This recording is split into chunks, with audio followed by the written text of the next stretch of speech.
often. Is it We Fit Trainer? Oh my God! I'm the interviewer for a reason, baby. I do what I do. I don't need the money. I appreciate it, though. I appreciate it. So Bowser Jr., We Fit, and I forgot already. Are you all lying to me? Am I being gaslit? No. Bowser Jr., We Fit, and you told me already. Oh, Toon Link. Yep. Where's my main support at? Who are we playing this weekend? A lot of Brig. A lot of Brig, really? Brig Lucio, probably. Brig Lucio, really? I shouldn't say that too loud. I don't want to give away your strategies. It's over-under? What do you mean over-under? Like, do we think we're going to podium? Do we think we're going to come in last place? Not last place. Not last place. Certainly not last. What about like 5th place? That's doable. That's doable? That's winnable? 3rd place? That's where things get dicey? That's very doable. Okay. 1st place? That's very doable. 1st place, very doable. Love it. That's the mindset. That's what he loves to hear. Yeah. Oh my God. Hold on. Cut the cameras. Well, who are you? Hello. Oh my God. I saw you earlier. I saw the back of your shirt.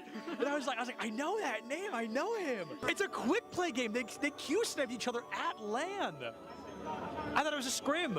It's just unlucky. Are you actually a Villager player? Yeah. How do you feel about Villager being notably worse in Smash Ultimate than they were in Smash 4? I wouldn't know. You wouldn't know? You never played Smash 4? No. Oh, that's all right. Nobody's going to hold that against you. Now, who do you play? I play Robin. Okay, wow. Did you know Robin has the lowest pick rate in the game? Yeah. Isn't that crazy? Come on, the LEDs, it looks just like Samus. Huh? Do you disagree? I guess I can see The it. Samus vibe. Show the controller to the camera. We're interviewing. This is recording, by the way. Surprise. Not my controller. Who do you play? I play Peach. Oh, wow, I like that. Who do you play? I play the Shotos, mostly Kazuya. No, you lose against Kirby. That's just like a statistics thing. Yeah. It's maybe. This is a death match. I think they're all in the same one. They're all on Icebox. Are they all in the same death match? Maybe. Who knows? I feel like none of them can hear me. I want to like approach somebody, but no one can hear. They all have both their headphones on. What's up? How do we think we're doing? I think we're doing pretty good. Yeah. What's your kitty? We're looking at 10 and 6 right now. Oh, hey, that's 3rd, dude. That's better than I expected. Who's bottom frag right now? I want to go talk to them. Ian? Hey, how do you think we're doing so far? You know, it could be better. Could be better? You're one of those rough days? Well, you know. Let's go find more people to harass. Yeah. Where's Boise State? Who's your favorite to play? Oh, right now it's got to be either Chamber or Breach. What country is Cypher from? Oh, dude. It's Moroccan, right? It is Morocco. Oh my God, I didn't think anyone was gonna get that. Oh, you're good. You're good. All right, see you later. Let's go harass Boise State more. Who is this? What school is this? Boise? This is Boise. Oh man, that's okay. Boise's still got really good odds. A Large Bagel, one of their tank players, Nerdy Bird, they're off tank. Both of them not here. A little bit scary, if we're being honest. Getting warmed up, getting ready to cast some players. No, okay, not cast, interview. Change your mindset, change your mindset. Words. No, but last words until we come back. Oh, okay. Because we're leaving. Enjoy. Oh, that was good, that was good. Anything from you? How are you doing, Polly? Awesome, thank you so much for your time.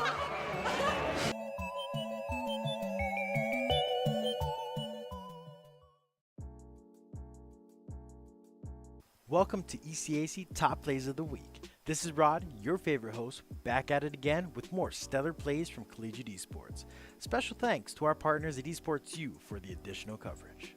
Let's hop straight into it. Starting off this week at number 8, we have Torchy showing aerial dominance. They show that you're going to have to work a little bit harder if you want to get back on their stage. Tiny bit here. Now you got to mix up your timings getting back onto the stage. Torchy is looking for something, able to still find the jab, and the foil is going to be. Next up, we have Cadmus, showing us what impact on a support player really looks like. With the timing of a Lucio God, they come in to claim the play of the game. Player just going to deny anyone an attempt to hit the objective, and I mean, at this point in time, you gotta expect those rollouts to be as quick as they are. Moving on to Rocket League, we have Swax, showing why they own the airspace with a nice self-follow-up, netting WSC the goal. As we are going to try to find out that little nugget of information, Swax is going to drop this one down and give us a tie game here in game number 2. Gets that nice little touch over the defender, Peter. As an Astra main myself, nothing brings me more joy than watching Zeno hold it down on the C site with a nice 4K to secure the second round of the half. Fine, there's a 50-50 angle. They're checking a beautiful spray down onto 3. Players come in for the rotate from the rest of the map control, and a beautifully played round by FSE, capped off by a nice old. Now at the number 4 spot, we see that luck is a skill when Post gets 2 back-to-back kickoff goals. All it took was 6 seconds to go from a deficit to the lead. That is comeback potential. Other ways. I don't... What? Okay, so Warda actually messed up their kickoff. They 100% did not mean to land like that. And then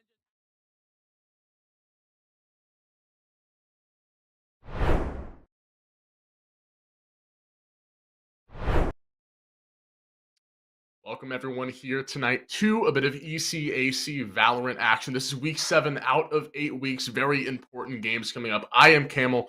Joined alongside me is Shakir. Saginaw Valley going up against RPI Red. RPI clinching a playoff berth, already sitting at 4-2. But for SVSU, a very important game coming up, sitting at 3-3. Yeah, and they need to go at least even, break that 500 barrier to make it to playoffs. So within the next 2 weeks, we need to see at least a win out of them. RPI being ranked a little bit higher, this would be a big win for SVSU. I think if they can clinch it here, should feel good about a postseason opportunity. Absolutely. We can take a look at the maps here where these two teams will be battling it out here. And to look at the bans, look at the picks, anything that stands out to you, Shakir. We're not going to be able to see Pearl, not going to be able to see Breeze, Fracture, or Haven. I'm always up for some Fracture. I think Fracture is the one that I'm always looking forward to, but not here. We have Icebox, Ascent, and Bind for a decider.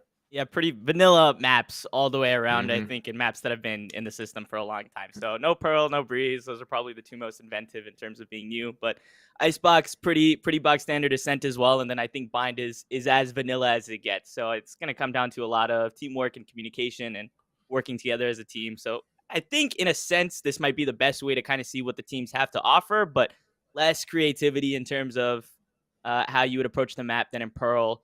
So pros and cons, but I like the map pool. It'll be a nice head-to-head brawl between the two teams.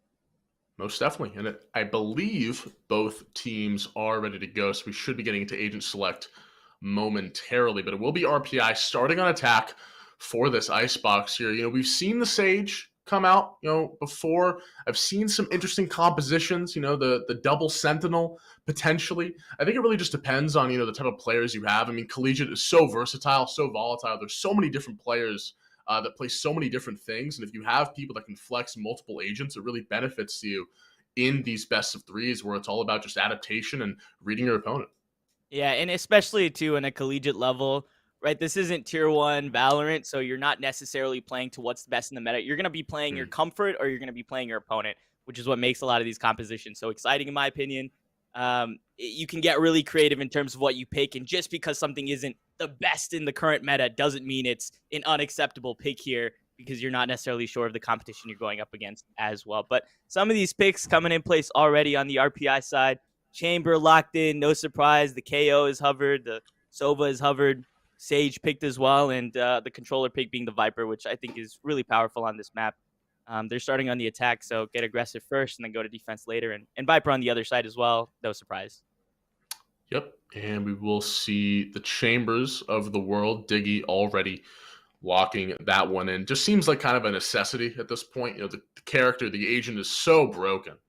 And you just kind of have to pick them, and you need someone on your team that's going to be able to play them. So for RPI, that will be Diggy, and it looks like Slade is at least considering the idea. Would like to see if that raise does get locked in. Like you mentioned, it's all about the comfort picks. So we'll see what SVSU want to do. Only a little bit of time left, so it looks like these will be the lock-in Sova, Chamber, and Raise to end things off for SVSU, and for RPI, KO for Mandingo. Yeah, the KO coming in, I think, in place of a duelist. So no duelist on the RPI side. Starting on the attacking end, I guess they're gonna have to rely a lot on that Chamber. But the KO kind of acts as a direct counter to the Chamber as well on the opposite end. So maybe that's the strategy they've gone for with Mandingo as we get into game. Yeah, no duelist will be tough, but I think if they can convert the rounds here on the attacking side, should feel very comfortable going into defense. And on the other side, you only have a Raze to work with as well, who I think is a very versatile duelist, but maybe not necessarily as space-taking as like a Jet, for instance, but still definitely a duelist by trade, obviously. Most definitely, but no duels comp. You're going to put a lot of pressure on your Chamber, on really the rest of the team to get things going. Want to see how aggressive both these Chambers want to play this map out. Icebox, a lot of different cheeky angles you can use to your advantage as both teams will get underway for game one, potential best of 3 series between Saginaw Valley and RPI. Already looking at the defensive scheme we're seeing, just kind of feeling out where everyone's going to play, assuming that Chamber is going to be tripping Kitchen as soon as possible when the funds do come in, but seems like a pretty default position. Actually reading this A hit. Wow, yeah, stacked over here on this left side, kind of waiting for the pressure. Nobody at B, and I think just right here, so here's the execute. It's going to start off pretty quickly. Slade already. The wall doing a great job at concealing this plant, the spray. Spike planted. Not going to do much of anything, and already a very quick plant for RPI, and they're going to gain full autonomy of A. You see already the Viper leaning back over, watching the flank. It's going to be a brawl over towards that side of the map. Auntie J going to pick up one. It's a good trade for Ashton as now the flood back in towards the site. Still, though, RPI with decent control, low health bars on a couple of members here, Ashton in particular, and RPI winning out the battle, multiple angles being pinched, and right now doing a great job at limiting SDSU pushing back in. And it will be a 3v2. And the closing seconds here, this round pretty much guaranteed to RPI. Slade does make it a 1v1, makes it interesting. Low health, can Moses get there in time is the question, but he's one tap, doesn't have the sight, but I think the time has gone through, and there's the eventual kill. And a first round for RPI, can't make it out of the bubble, but that is all right. On the board early, despite the fact that SVU had gamble stacked correctly there, just rushed onto site so fast. And SVU was incredibly passive there. But, you know, all things considered, you took 5 lives on either end. We'll see some investment come in on the SVSU side. And, of course, a force coming in from the RPI end. Yep, great stuff. And now a gamble stack to B as well. Whoa. Wow, I mean, this is just such a hard read. That's 2 times in a row. Yeah, I mean, they're going to win this one out. They already know exactly where they are. They're going to get a lot of info. This might allow free pick, but they're aware of it. Spec drops, and now the defense crumbling, but a good trade actually. The utility from Jesus can be able to pick up FSDD and tie things up 4-4. This might be a rotation from RPI to get back over towards mid. Yeah, going straight into it almost neutralizes the weapons advantage they had with that utility as well. And there's the battle in mid. Wow. Ashton comes out ahead. SVSU doing well on this second round. No sight decided yet for RPI. We're in a really awkward position, but Mandingo, good for 1. 20 meters away, takes that kill. Auntie J responding as well for RPI, salvaging what has been a pretty terrific early save for SVSU, all things considered, getting those 2 kills. A site will be clear, RPI will get the plant, but the investment from SVSU, nothing. So they came into this round not expecting much, and getting these 2 kills, that'll be good enough for them. I think you call it a win there on a round 2, a little bit of a light investment there. You're just looking to kind of stunt that bonus that'll come there in the 3rd round, and I'd say consider it done. You get 1 more out of here. You know, you've got the Marshall that you can carry over if you want to. You take 1 more life out the board, then it's definitely a win, but you take these. Probably just going to play for exit frag. Slade, though, getting a little frisky. Actually is able to reorient himself, find Moses, and this could be a very difficult round for RPI to win cleanly. Slade pushing forward along with Stitch. It's a 1v2. Auntie J grabs that kill into Slade, and now a 2v1. The 3K for Auntie J. And it was a little bit scary, a little bit sketchy, but RPI come out on top 2-0. And they close it out. Not the cleanest, but hey, a win's a win. I think you take those, probably look back at that and say, you know, on a force buy, you probably could have run cleaner, but there was an investment on the SV side as well. But now we get to see the full buys from the SVSU side, Phantoms, Vandals, and then a bonus for RPI. Classics on FSD and Diggy who went down. Looks like they'll upgrade to Sheriffs. So, you know, not the greatest investment because obviously they're saving for that 4th round, but they'll get a bonus here. And ultimately, the game's kind of progressing exactly how it should progress. Spec taking his time in mid. Has this blinding light to play with. He'll back away. And already, the defense here of SVSU, they've been able to read a lot of these plays, and this flash might get some high value. Spec with the pop flash, spotted 1 for a brief moment, now in an altercation. And they'll be forced to back away. Early engagements for both sides, but nobody exchanging any kills, but A seems to be the target for RPI. That's where the spike is right now, but this default has them very deep on B long as well. So Ashton not going to be there when this hit comes out, and it looks like that spike's rotating out as well. That dart's just going to miss the Sova. So they're going to go to B, but there's two waiting here on site. The Sky is ready to rotate as well. The numbers are here for SVSU, and they have the better buy. Things are actually looking quite decent once this execute comes out. 30 seconds left. Have shock darts as well to play with this. Ashton just does not have to peek. Now he spots a handful of players. So the jig is up. The defense knows wall will go down. FSDD should get this plant off relatively free. A bit of chip damage there, but those shock darts being vaulted in. Nothing too crazy. Now actually look at RPI. A very interesting play here. The Viper wrapping around completely looking for a flank play. And I don't think SVU are going to anticipate this. Yeah, this is going to be great for them. No one down yet either. 5-on-5 here on the retake. That's the first contact. The defuse is coming in, but still weapons utility. Here's the flank from the Viper. And only good for one, but has distracted enough. The one, the timing is there for Ashton. And he salvages the round, reclaims control for SVSU. Pick up their first. Granted, 4 do die, but a dub is a dub. I guess it just depends on where you put the value. You get a point on the scoreboard there, but you lost 4 in the process. And yeah. I gotta say, I think RPI is gonna feel very confident out of that one. Still getting the 4 frags, 4 weapons taken away. That won't be able to be used here on a full buy in round 5. Excuse me, round 4. Meanwhile, they will get the upgrades because it was their bonus round. I think economically, when you look at this game in the macro sense, in the bigger picture, that's a round win for RPI there. Score says 1-2, but RPI feel very confident right now. We see now RPI love going for that quick plant. I want to see if they continue with those aggressive flanks as well that we saw in that previous round. Diggy is going to be able to get some long-range logistics, find Spec Skull, and take down the Sky. And along with Viper Spit being used to go for this plant, but a good Hunter's Fury to counter and grab a kill as well. Ashton getting creative here with the Hunter's Fury, blocking out the push and leaving RPI puzzled on where to go next. Ashton again, somewhat of a hero, slows them down. At least the spike can finally go down, but they've lost 2 in the process. They can't even go down here on TJ, forced out yet again. Oh, the spray just comes in. An RPI clean house. And now, worry about, is it going to be a save angle? Dart won't find too much value. You have the Tour de Force available for Slade. Slowly meandering his way back into the site. Diggy playing off the Viper's Pit, just waiting for the contact. And RPI playing this extremely intelligently, not going for any peaks.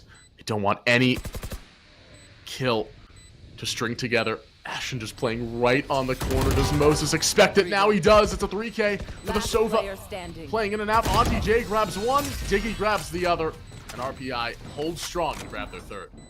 Yeah, Diggy's so lucky with 3 HP to stay alive there. But that round entirely on the back of Moses. The double kill after the Viper's Pit had gone down. After it looked like RPI was up against the wall to secure it.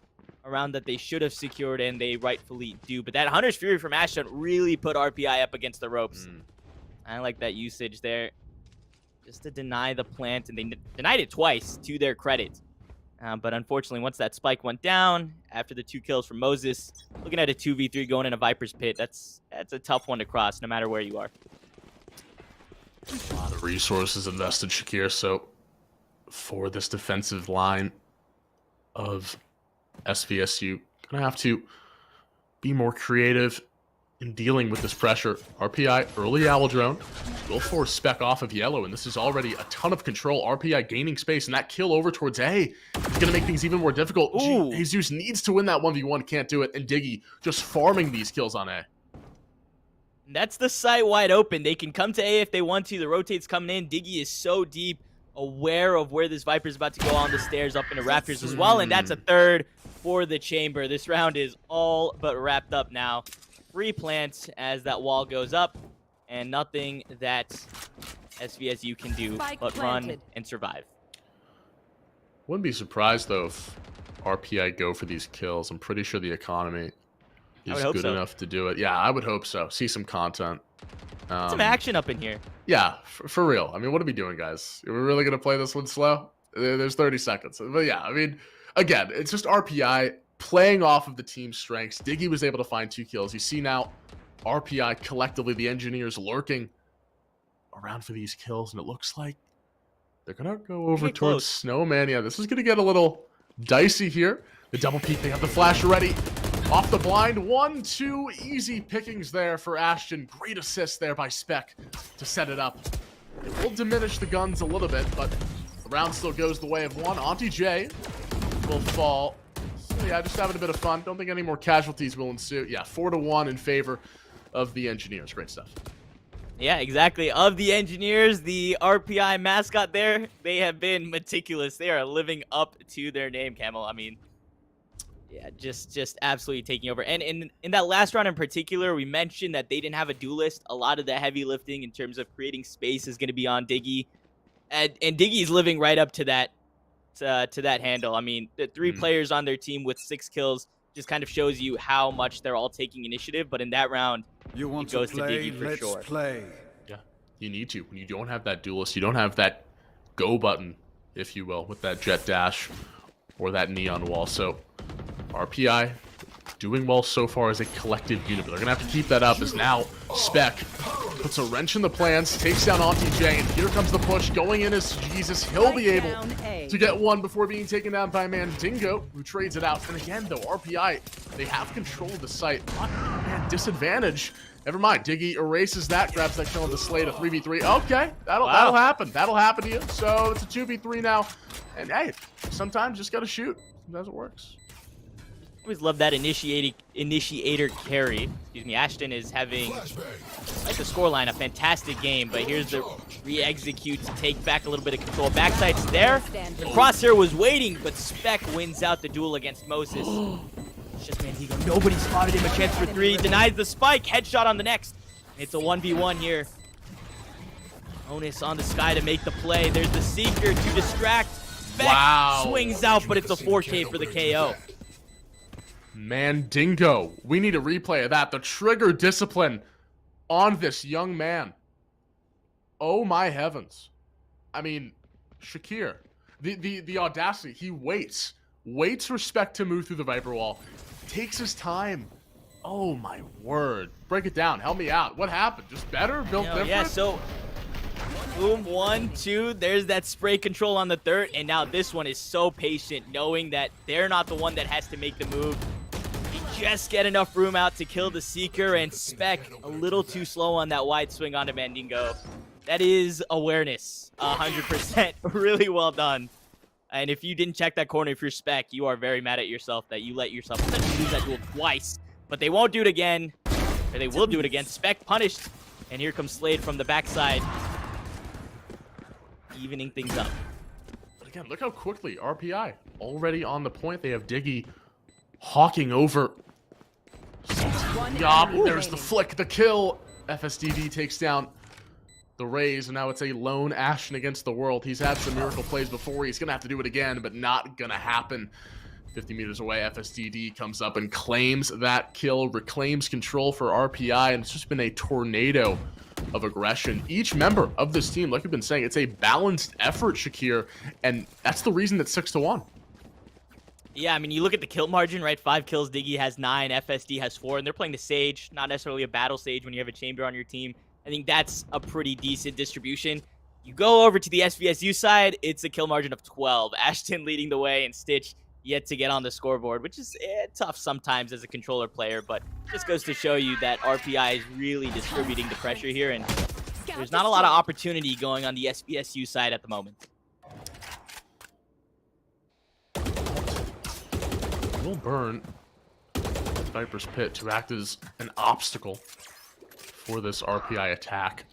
But again, it's these ones that RPI are winning. Auntie J grabs Ashton. That's been the hot hand for this SVSU roster. And now the kills are flooding in, and everything is going RPI's way until then Jesus grabs Auntie J for a good claim of a kill. Now 4v3. The spike goes 1, 6-1 the score, and there's 4 alive here on the post plant for RPI here as they'll back away. It's an open plant, so they can play off sites. And that's exactly where 3 of them are. Just Diggy holding the aggressive angle, watching that Rafters, looking for Slade to overswing, overcommit here. Stitch gets the first. They're on the scoreboard, but Diggy responds to Jesus. There's a headshot on Slade, and the op is gone. Opportunity here to score. Play this one patiently. Mandingo in the same spot as that earlier clutch. He'll take the peek. He'll find the first kill. And again, plays it slow. The Hunter's Fury in conjunction with the Molly. And Mandingo stays his ground, steadfast in claiming that kill on the Stitch. And now, with the Operator claimed as well, everything is going RPI's way. The economy, the kills, the communication. It really just feels like they're on the same page. And they're playing off the rotation so well. Instantly going to A when they know they have an advantage. And 7-1, it just keeps snowballing out of control, no pun intended, but that's how Icebox works. And this is SVSU's map pick, you know? I don't know if that matters. I mean, that's just like, it's just getting a little rough.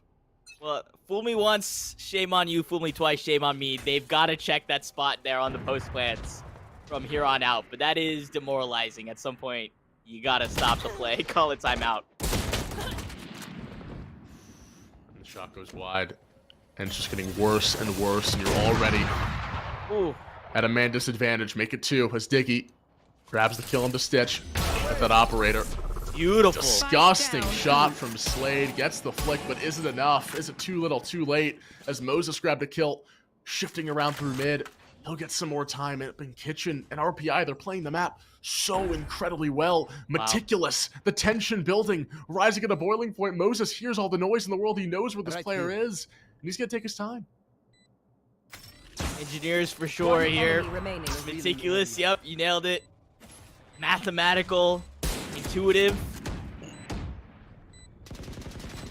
Scanning ahead. Closing in on this SVSU defense that's just Ashton remaining. Trapped up here behind these boxes. Swings out with the Marshall, gets a tag, but it will be the other Sova on Moses to finish the round. 1-8. That's a pretty terrifying scoreline, and they're doing it without a duelist. And they get to go onto the defending side here in a couple rounds. That's a tough hill to climb. Yeah, and to look at SV and what they can do here. They're going to have the Tour de Force, they're going to have the Hunter's Fury, and they're going to have the Showstopper. So 3 different ways to get these attackers off the site, or at least off the plant when they go for it. But again, it's just so difficult because RPI, they've just been aggressive, winning the ones so early on in the round that it really doesn't matter. Here's the aggression early on, trying to get some space up here for Jesus. Going to be able to invest paint shells. But again, Diggy grabs that kill over towards Boiler, and now that's already mid-control, given to RPI. They don't have to even take this. They can just stick around and wait for more info, and then play off that. Yeah, exactly. Punished for trying to get that information, but you gotta do it to know where to line up this defense. And it will be A. Jesus is tucked away, but the flash from Mandingo keeps that kill at bay. And that's the spike down, Camel. Good kill. But the res, it just gets negated.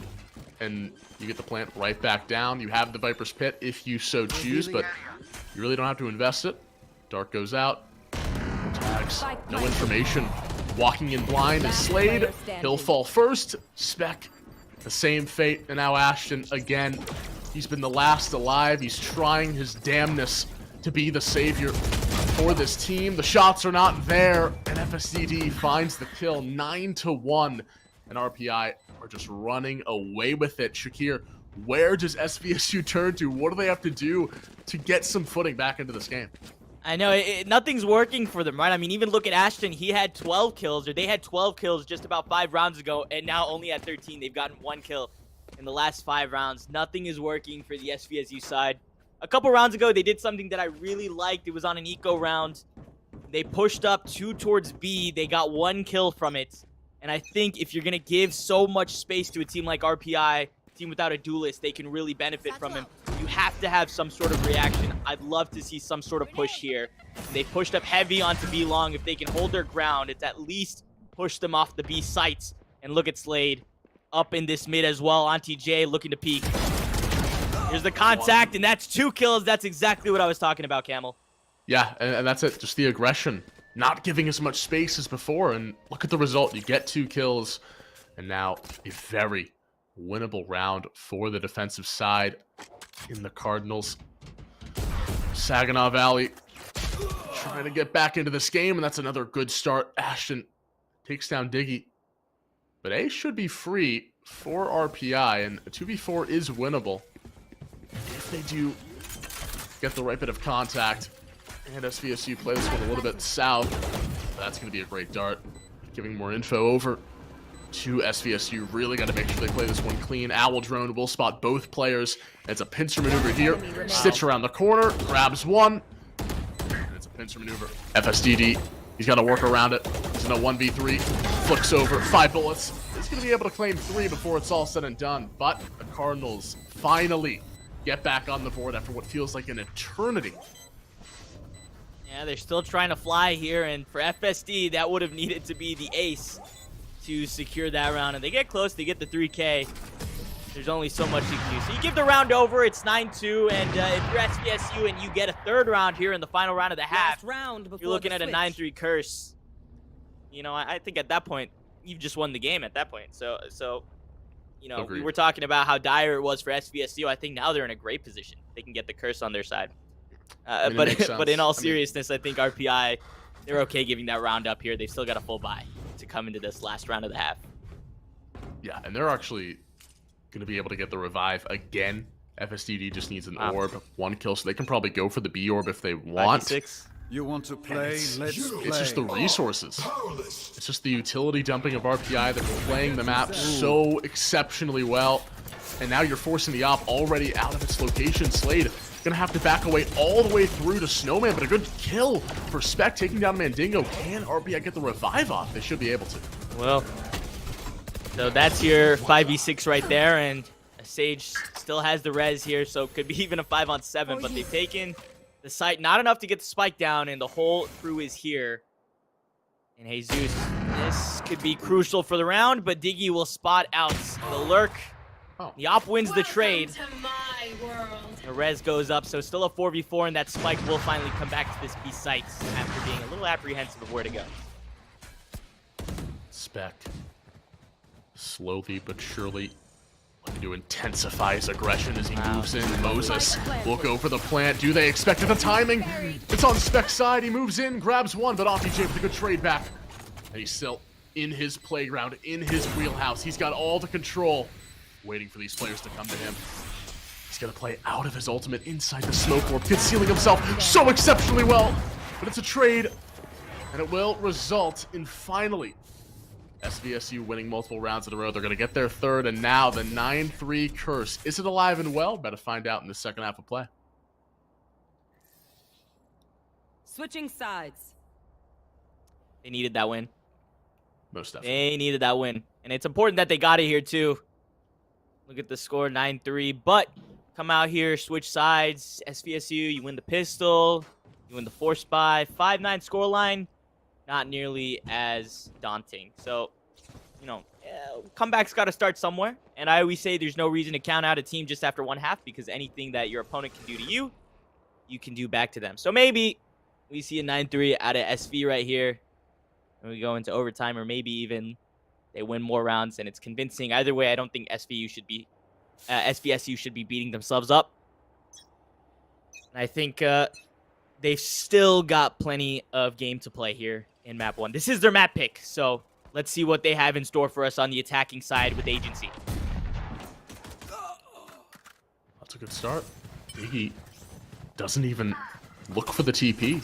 Slade grabs the kill into FSDD, and already a 5v3 as the defenders, remaining RPI players, lingering around the site, looking for any sort of information, any sort of tiny, minute opening to grab a kill. Plant will go down. Actually, not quite. Auntie J with the lineups. He's able to grab Stitch, and this actually makes things a little bit more difficult. Yeah, because now Auntie J's got so much position here to move back in, but he gets caught. Jesus grabs it, and the spike has to go down for SVSU. They know it. They're still worried about Snowman, and a flank could come out as well from mid. But I mean, it's just so difficult for RPI to get back in. It's a 4v2. The peak is there. They now know of Moses' location. It's a fact.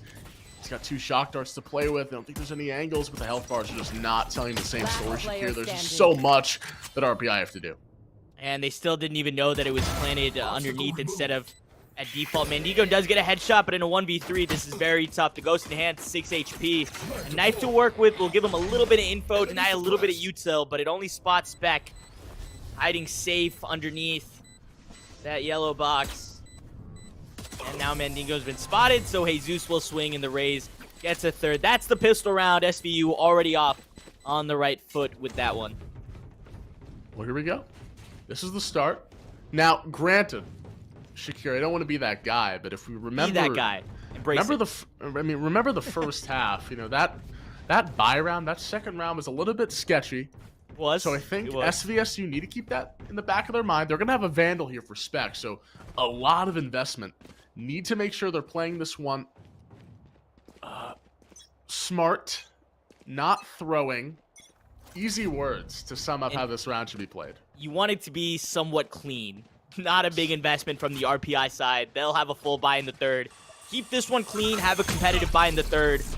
Try and snowball it, but they've already forced RPI off the position. Diggy's TP'd back. That gives them a lot of room at B. Yeah, great wall. Diggy's got no idea, and if he peeks out, he'll die. So, right now, lovely. The blast pack up. Jesus moving inside, grabbing 1, grabbing 2, and he's going to keep going. He's got his teammates to back him up, and it's just an absolute demolition. Good dink there from Moses, but the damage has been done. It's a 5v1 onslaught here. The Cardinals are going to fly in and take that last kill. RPI crumbled there on their save. Now they're going to have the guns. Now they're going to be able to control a bit more of that map, and let's see what they turn to. Had to keep it clean there, and even Spec had upgraded to the Vandal already. So, this is actually a very competitive buy now to take into round 3. Typically, you would see a 2-1 situation, 2 rounds going to SVSU, 1 going to RPI. With the buy and how clean that second round was, SVSU play with that same amount of confidence. Granted, they were going up against pistols, but if they play with that same confidence and take that same amount of space, this could still be a very competitive round for them. Not a full gun-to-gun, but very winnable. Different strategy here. Using that poison orb.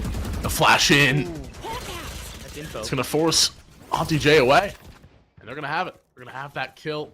And a weapon upgrade. Is extremely low. And yeah, but they know Dickie's position. He's going to be the linchpin. He's going to be the difference maker in this round for RPI. He hears so much noise. He doesn't find that kill, and he gets killed from the side. RPI, the defense on B is just not there, and SVSU taking full advantage. That's a good trade for FSTD, and he spots another in Spec. But again, it's the trades, it's the flanks, it's the communication. It's an unhinged SVSU team playing with a lot more confidence, but a 2v2 still for RPI. It's winnable. But now with that shot from Slade, a 1v2 planted for these 2 attackers. Moses waiting for this first player to peek. Whoa. It's a 1v1. 10 bullets in the chamber for Moses. Drops to 8. The tap. Waiting for this player coming from left. He'll move forward. It's a ring around the Rosie. And yeah, it's just so smart.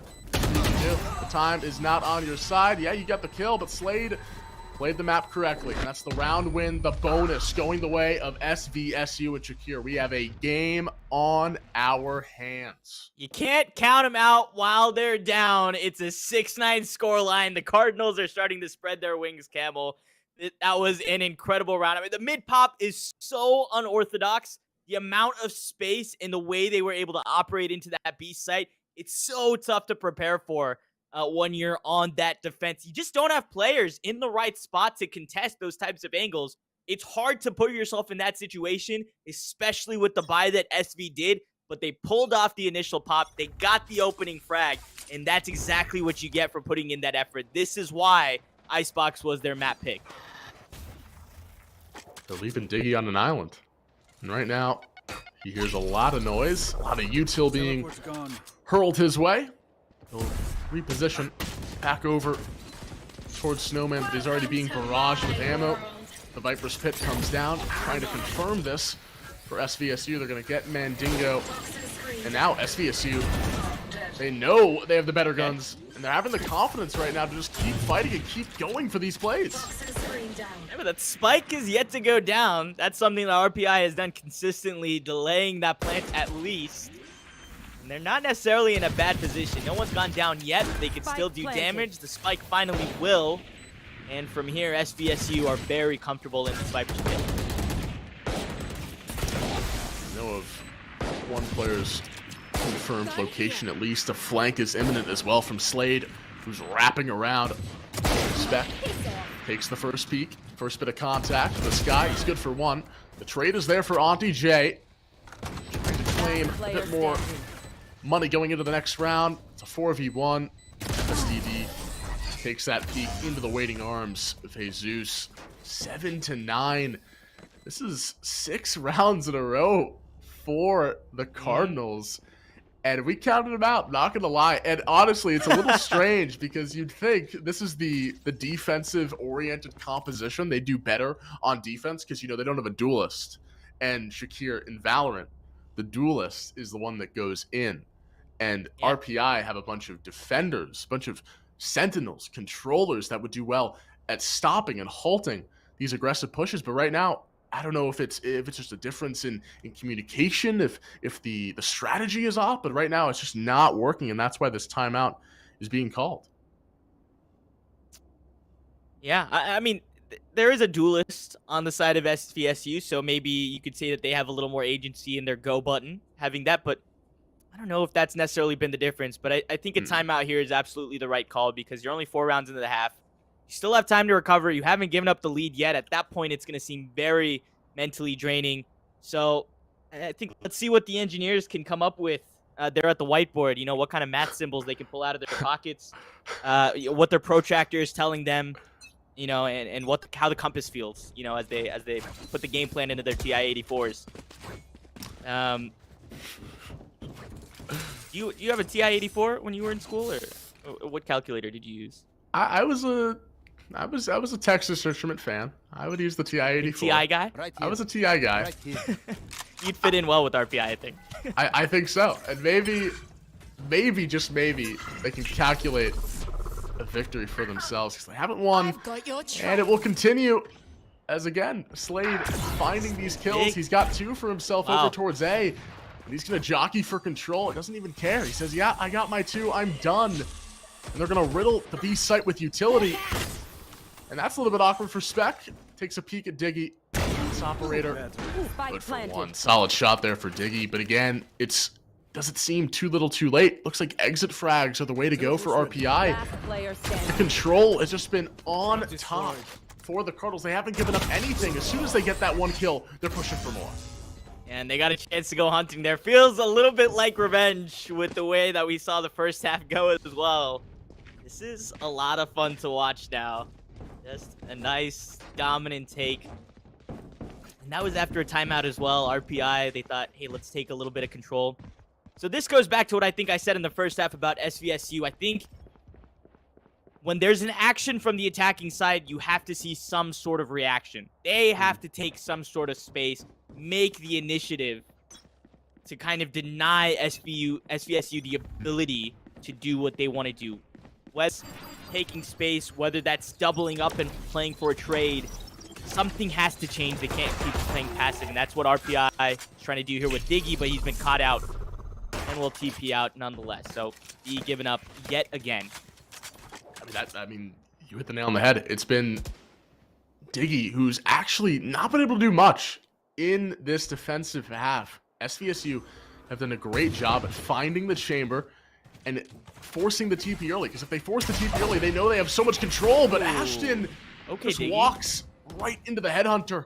That's a great start for RPI. How can they transition this into a round win? We'll see what they can do. Already a flank. Could be a possibility, or just waiting for a rotation, but SVSU seem to at least be content, and that pick from Spec is going to really make things difficult. Oh, here we go. The shot is there. That's the spike down. Oh. Too much. I got this.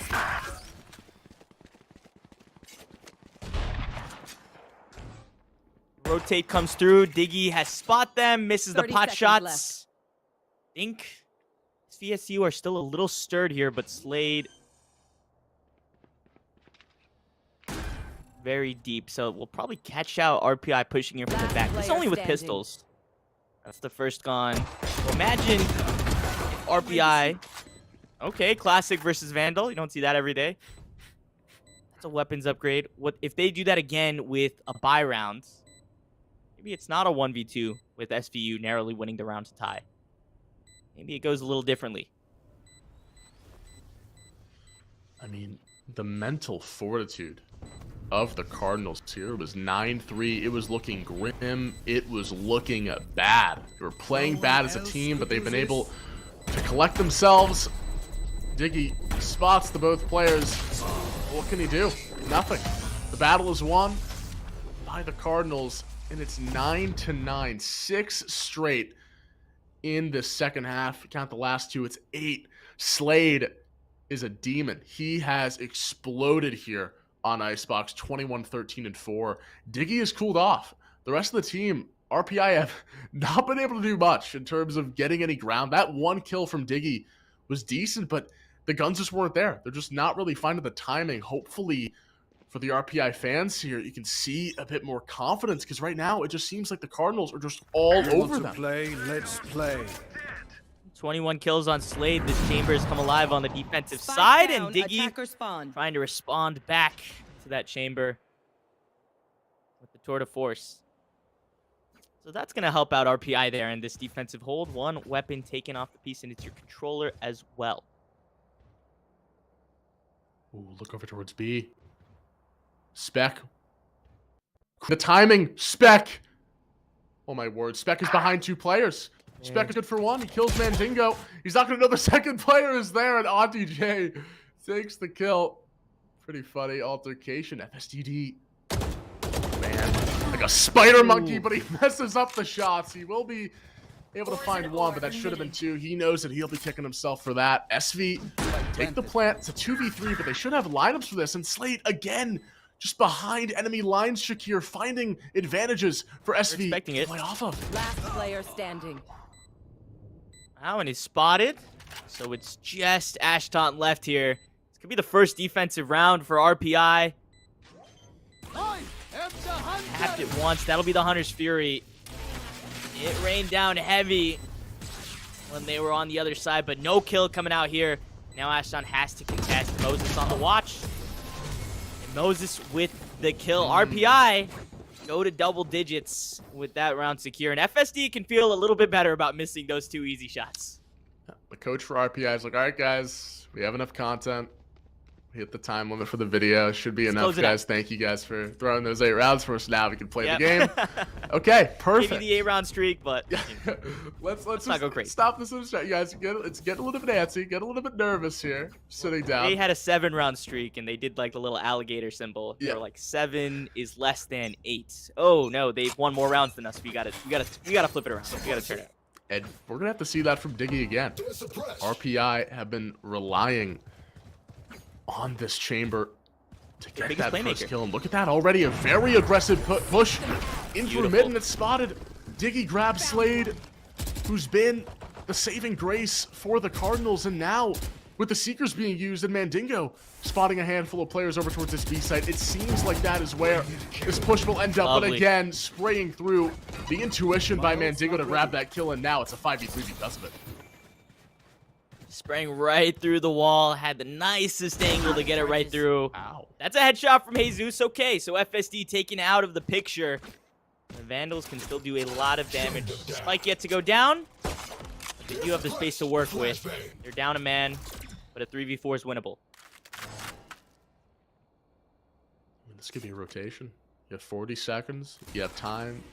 And they probably think everyone's rotated. They burned a lot of resources to get to this B site. The Seekers were invested, so they're going to play this one correctly. But do they account 30 for Diggy seconds left. Inside of mid? The Poison Orb will pop up. That'll confirm it. Yeah, and they know that there could be a player in this general area, and this is great play by the Cardinals. They're going to be able to take A for free. And they're assuming no one's on this site. They'll still do their due diligence to clear it out, but with a showstopper as well. Time is a little bit nerve-wracking here for the attack as they push back forward. The Hunter's Fury, with 10 seconds to go, they're going to have to get this down. Diggy takes out one. Auntie J swoops in, grabs another. And the plans have been foiled. Auntie J saves the round, grabs 2 kills. He is immortal on this A site, 11-9 for RPI. Yeah, a little bit nerve-wracking there. The time was ticking down as that spike was touched, and Moses smartly playing off of their Hunter's Fury. It was a little bit stressful watching them not take any space despite having the man advantage there on the defense side, right? A was completely left open, but it was the awareness that Moses had that Hunter's Fury to work with, had that spike got planted towards the A side. That allowed them to leave the stack at B. If the B execute came in, they could still guarantee a stop on that B site on SVSU. So RPI move up to 11, playing their resources very smartly. Now Diggy to contest this mid. The pop worked so well for them a couple rounds ago. Oh, man. This is going to be timing. And they saw him. Oh, that is so brutal for Diggy. And the push. The bulldoze coming in for the Cardinals. Good 2 kills there for Mandingo and FSDD. Now, the repeat there for Mandingo. The contact is good. And the ultimate man will be issued, but towards the side is Slade, who grabs the kill. The ultimate is wasted. And a bit of timing costs RPI that round, but the aggression comes right back in for Spec. 15 assists on the Sky. Clearly is the facilitator for a lot of these offensive plays, Shakir. Yeah, nobody else in the entire contest is even at double digits. Look at FSD has 8. That's nearly half. So these flashes, you know, and you look at the flash on the other side, right? Mandingo only has 3 assists. So that has been where the impact is coming from Spec. Not lighting it up on the scoreboard like Slade or like Ashton, but their impact is still being felt regardless. Now we've got a game on our hands. A little bit of back and forth. 10-11. The streaks are broken. Now it's gloves off for the final couple rounds to secure the first map. Diggy, different position every single round. He's making SVSU guess where he's going to be. Shot goes astray, but the damage has been done. The Viper's Pit will be issued. Jesus, sky high, escalating up, looking for that kill with the showstopper. Can't find it. 5 HP on Mandingo. He's got to be careful. But this Viper's Pit should confirm the plant and a few more kills for SV just to add on to the pressure building towards RPI. They haven't planted yet. It's just waiting. Now it will be secured, and that's Auntie J as well, who's been a nuisance in terms of delaying those spike plants. 3v4 advantage on SVSU in terms of numbers. Diggy, assuming there's a player top site, the timing not there. He plunges in, looking for this fight, looking for the kills, but he can't do it. Stitch is able to hold his own, and RPI crumbling at the seams. A 4v1. Moses the last alive. He's got no utility to play with. And he'll wander into the Viper's Pit aimlessly. Nothing he can do. The 3K for Stitch. And yeah, I mean, it's a Charmin Ultra Soft retake. There's not really much you can do, Shakir. And right now, it's 11-11. RPI had those 2 rounds that went their way, but the adaptation from the Cardinals, they're right back in it, tied up. And this is gonna be a good round. This is, I mean, not this round because RPI are broke, but the next round is gonna be good. I know that for a fact. Well, the next round is gonna be the game decider. Yes. Right? Is it overtime or is it that? Did you say Charmin Ultra Soft retake? I did. It was a soft retake. That's good. I like that. Thank I'm you. a fan of that for sure. Thank you. Extra comfort. Yeah. And it was very comfortable for SVSU. Yeah. This is space taken. I like this from Auntie J. And the judge in hand. That is very cheeky. He has been the go-to for RPI, and now they're going to have to work through the Viper's Pit if they want the luxury of space. And look over at the A side, the forward angle from the Sova. This is a lot of info being given. Just off that Viper's Pit. And Moses has the Guardian. He's got the lone gun. Oh, but look at that. SVSU, they're taking their time. They don't just instantly peek out. They know a player could be close. Because of all the pressure they were putting on towards B, they take into account that maybe a player pushes up, and they're correct. And now they're going to take the site for free. Every kill going their way, running and gunning. Who gives a damn? RPI in a 5v1. They were meant to lose this round, and as soon as they figured out where Auntie J was, as soon as they realized, oh, that's a judge, that's a Viper's Pit, let's not push through that. It's okay, and I mean, Auntie J, there's not really much you can do.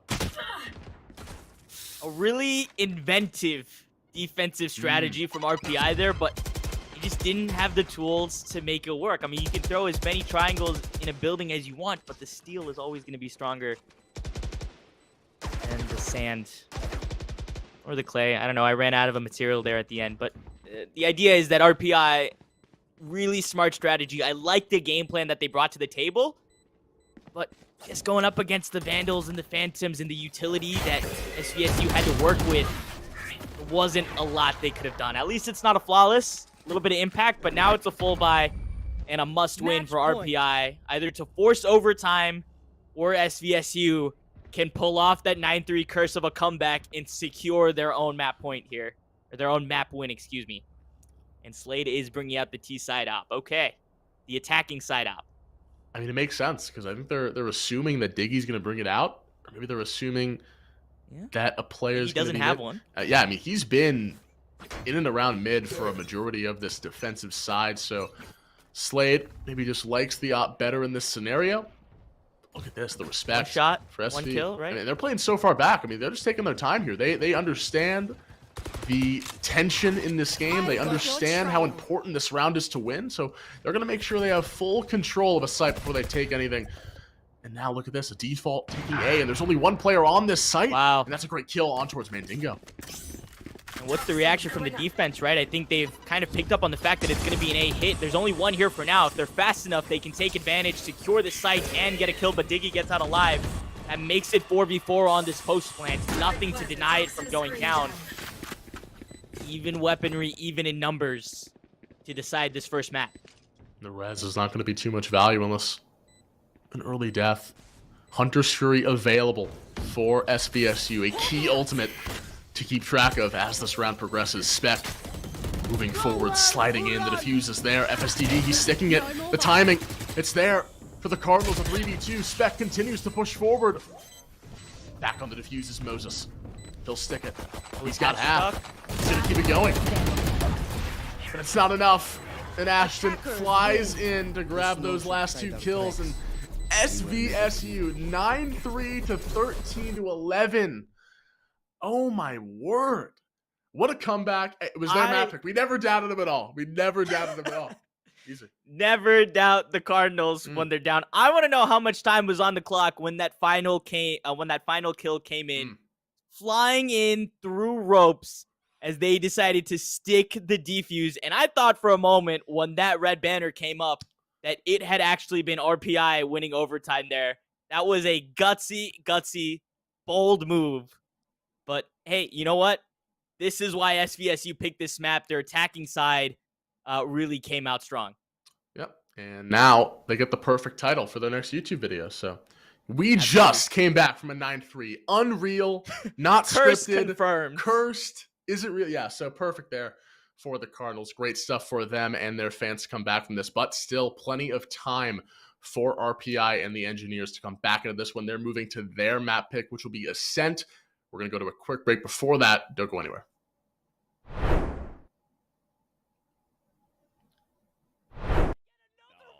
Kabuki to tally it on, and they're proving it isn't just one. Coming back into Smash, we have Bryce showing a ledge guard of the gods. It took a couple Gordos to nail it, but this clip truly ended in perfection. Nope, not a footstool inside, unfortunately. I'm just going to be looking for some sort of an edge guard here now. That Gordo is right in the way, and Bryce going to be able to get the... Conrad came into this round swinging. They really showed what happens when you combine the skill of a great player and the blessing of the RGX Vandal. Over-aggression, it worked out so well. I mean, just a double kill already in their favor. Which so far the Sheriff, I mean, has been truly impressive. Unfortunately, he has not been there to follow up. Conrad now looking for the A's, already able to find 3, looking for 2 more. There's the 4th, and it's up to the tail to save the day. Conrad goes in deep. Oh, they're able to find it. Conrad. Finally, at the #1 spot this week, Frosty lays down the law with a stunning barrage. What a way to tell the enemy to get off my point. Frosty to move in, unabated, unhindered. Here comes the rocket barrage, and it's lighting up the scene with 4. Well, that wraps it up for me. This has been another fantastic week of ECAC Top Plays of the Week. As always, follow us on Twitter and catch us live on Twitch at ECAC_esports. You can find us live on Mondays and Tuesdays at 8 p.m. EST or Wednesdays at 7. Thanks again to our partners at Esports U for providing all the additional coverage for us to show you. This has been Rod, the best host of this season. I'm just saying. And I'm signing off.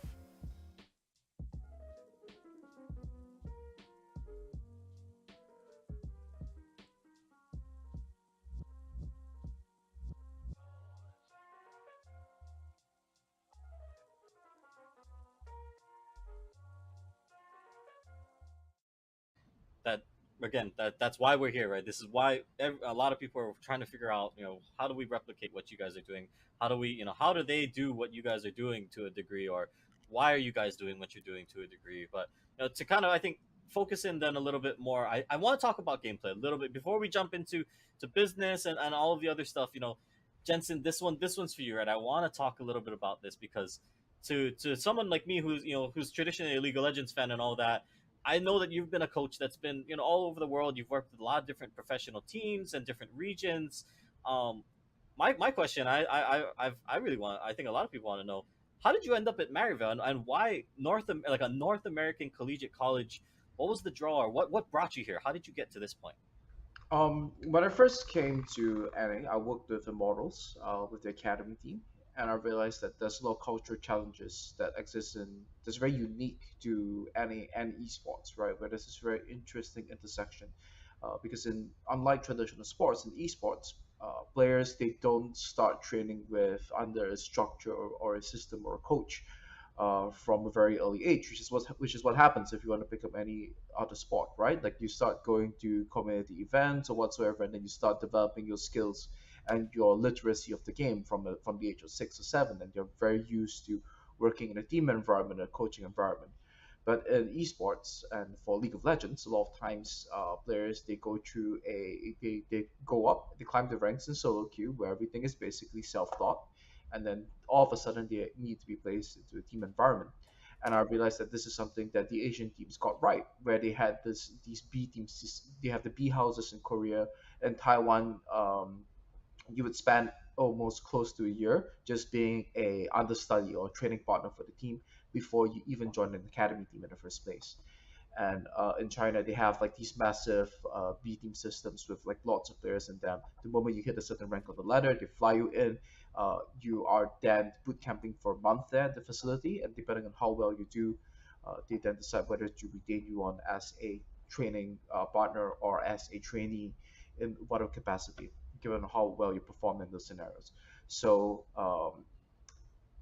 the West was very lacking in all of this, and culturally to do the same things and try to replicate the B house environment or what they do in China or Taiwan would not be possible to do. But the West has a very successful model of developing sports and talent, especially in America, when that is in the collegiate space.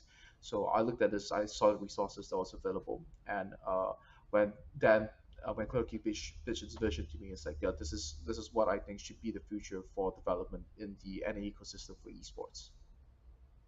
Oh, right on. I think, well, maybe let's follow up on that a little bit then. Because Dan, okay, so Dan, you pick up Jensen, you've got this going. I think that's going to be my question then is, or to any other schools that want to be competitive like you guys on that level, is this something that we should be expecting to see in the future, right? Is this now, the standard that you guys, Jensen, you and Dan, do you guys feel that this, if every college across the nation starts doing this, if they start, recruiting coaches like Jensen and trying to build this atmosphere, is this going to be the next standard, or is this something that's very successful that, obviously it's proven to work, but is it sustainable? Is it possible for everyone, or maybe not everyone, but right, the greater sense of the industry and the ecosystem? How do you guys feel about that? It's a dream of mine, obviously, to get to a point in the future where every university has an esports team that's taken seriously, and every day they report to practice. It's an improvement-driven mindset across the whole program. I think for me, though, like the reason isn't necessarily like to see like a March Madness with millions of dollars flowing through it. For me, it's a little bit more simpler than that. The reason why this is my vision is just because it's best for player development and just players in general. What we see in tier 2 ecosystems almost across the industry, that's like below academy, I would say, like right before you, I would consider academy professional, because you're making a salary, higher salary than exists in a lot of semi-pro sports actually. But in the tier 2 ecosystem, you kind of go from like your parents' bedroom making no money on a Discord server with a coach that hasn't been certified by any national body, to playing academy, and that's horrifying to me. So while I don't see collegiate as being, or maybe it does end up being this way, but it doesn't have to be the definitive path to pro. I want it to at least be an option, like a parallel option, similar to how you can go through the Canadian hockey system, where you can choose to spend a couple extra years developing and maturing physically and emotionally in the NCAA model before you go to the show in the NHL. I'd like to see that reality in esports. This isn't something where there's a century of history to the competition. So it's a very powerful tool, especially when you're trying to convince your parents that this is a worthwhile pursuit, that you can get a college degree. And it's one of those things where, at least in America, with how expensive college is, getting scholarships after your first, after your 18 to 20-year-old years is usually harder academically.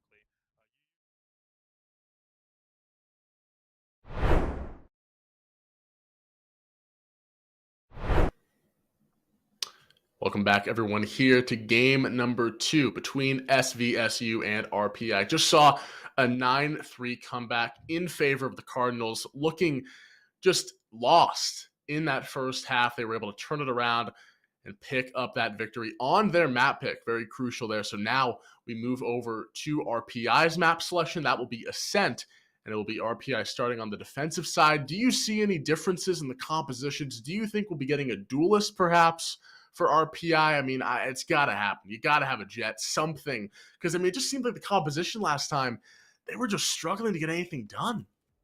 Yeah, maybe. But honestly, when you look at that composition and what RPI brought to the table, they found so much success on the attacking side. And despite not having a duelist and despite having more defensive agency, they didn't have much impact. They didn't have enough impact to close the game on the defensive side. So I think we might see a little bit of a defensive focus coming in. I mean, Diggy's already locked into Killjoy. That's pretty defensive to go up against. The Jet for Moses, so we are going to see a duelist. But RPI locked in with their whole 5. The Omen picked up as well to play the Smokes. That is a very, very decisive composition, I should say. Picked up, locked in within the first 20 seconds of this phase. Meanwhile, Saginaw, fresh off their first win, never doubted the Cardinals. They're still kind of jumping around, seeing exactly what they want to do. And I mean, they needed that win. They're fighting for playoff hopes here, sitting at 3-3. They need this victory to continue their journey. So it looks like they're going to run with essentially the same composition, just swapping out the Viper for the Omen, giving a little bit more agency to Stitch there. And we know how aggressive he was in that first game. So giving him those TPs, giving him those flashes only makes things more intense, more difficult for RPI. And they're going to be running the Killjoy instead of the Chamber. Definitely its pros and cons, Shakir. I mean, I like the lockdown over towards A and B. I think it has some value, but the Chamber not having it, it's gonna hurt. And they're gonna probably figure that out very early on, I bet. Yeah, they've swapped the Chamber out for the Jet. Not really 1-for-1. I mean, it's Moses on the Jet this time, but there's a lot of long angles where Chamber really does take advantage. I mean, from Catwalk over to Tiles, you look at that whole mid angle. There's fights there. You can hold a very aggressive angle towards B and TP out if you'd like to. Same thing over towards the A side. Get that A main control, hold it very aggressively. You just have so much disengage when you're Chamber that you can play up in their face, especially on a map as wide open, as big as this one. Not having it, yeah, that's going to hurt them, but I think they've drafted a composition that they're going to obviously have a play style that doesn't need the Chamber to be present there. Meanwhile, on the SVSU side, I think the strengths there, Slade bringing it out, that's exactly what they're going to be relying on. And Stitch on the Omen as well. Same thing as on TJ. So both the Vipers have been swapped out. Let's see what the game plan is here on the attacking side. I mean, this is their map pick. RPI, they're starting on the defensive end. So if they can get the rounds they need here and put themselves in a comfortable position to start executing their plays in the second half, then they should be able to close in a way they weren't able to on Icebox. Watch where Diggy plays here on this Killjoy. and see where SVSU end up. Obviously, you don't want to push in to that Killjoy utility, especially early on in these first couple of rounds where shield isn't as prevalent, and just in general, squishier. But it's a quick push here for Spec and Jesus, taking control of market, and now having pressure towards this B site, but a lot of noise being heard by Moses. And the early contact, Auntie J gets dismembered by Slade, 5v4. Yeah, now this whole mid pressure has kind of forced them off the site here. They haven't pushed on yet, and that spike was left far behind as the smokes went down. If they wanted to, they could. Could be pushing on to FSD here. The KO. First contact down to 13 HP, and Spec will take them out. And now they split the map in half. They can go to B. There's 2 defenders waiting. Or they can go to A, where the Killjoy is waiting. And here's Diggy. Gonna have to stand this pressure of 4 players rushing them. The timing, and yeah, that'll happen. Diggy just gets overwhelmed. Last player There's a standing. lurker here in mid. It's Slade. 30 seconds Grabs left. Moses. Spike Mandingo planted. has been spotted, corralled, and taken down. Spec with his first kill there. Second, flawless for the Cardinals, and that's what we were expecting, considering how that last game went. The confidence, it just seemed like in the first half, Shakir, they just weren't giving themselves enough respect, not even their opponents. They just weren't even feeling that they could take those fights. But now you see them pushing through mid on pistol rounds. They have a set play for everything, and it seems like now RPI, they're the ones who are gonna have to adapt. Yeah, and I can't tell if that's confidence, as you mentioned, on the SVSU side, coming fresh off a win, back on the attacking side with the agency, or a lack thereof from RPI. I mean, both of these two teams feel so different than when we saw them in round 1 in our last map. It's kind of incredible to see how much they've evolved just within this series so far. See a play. Pop flash out of the smoke. Almost working against RPI, that one way that was set up earlier into the round. This is all for info. Already burning a good chunk of utility. Scout going to be used to clear one. You see Slade actually over all the way in spawn, worried about a lurker, worried about a flank. Another smoke will be dropped down by Auntie J. Really just delaying the inevitable. They know that this is going to be a push onto the site. The boombot comes in, not clearing the corners. You got to do your due diligence, my friends. And that's going to be a couple of gun upgrades for RPI. Yeah, I love that from Auntie J, not taking the boombot because they know that the push is coming in and the crossfire works perfectly. And for a moment, that looked really good for SVSU. Remember, this is their force round here. RPI still not with very much investment, but they've got the numbers now to make this one work. Positions are very aggressive. Look at this from Slade. Goes. And that's 1 kill done. Equalized back to a 3-on-3 here as the spike should come down. They do have the control. Blinded. Flash. Player standing. Spec. Stitch. Playing around the dot boxes here. Triple. FSTD. Right click. He's got 1 bullet. He's got to reload. The flick for Slade is pure. He secures the round, but again, it's a little dicey. It's a little bit not clean, a little bit dirty. We're looking for some more flawlesses here. I mean, for both sides, secure. The second round has not been favorable for either side, honestly. RPI not really. also. It's been dicey, I think, and if you could just bring that same confidence, that same energy, that same boldness into your gun rounds, then we wouldn't get the 7-round streak we saw in Icebox, the 8-round streak that we saw in Icebox. We would get a more back-and-forth game. That's what I'm hoping here out of these two teams. The bye is not perfect for SVSU, not as winnable, but still workable here. After a really good round 2 from RPI. This should be a round to win for them. I like the idea here for the Cardinals. Looking at a 3-2 split, they have 2 players posted up in mid, and they're going to work through Cat. They have to assume the alarm bot and the KJ's over towards B at this moment in time.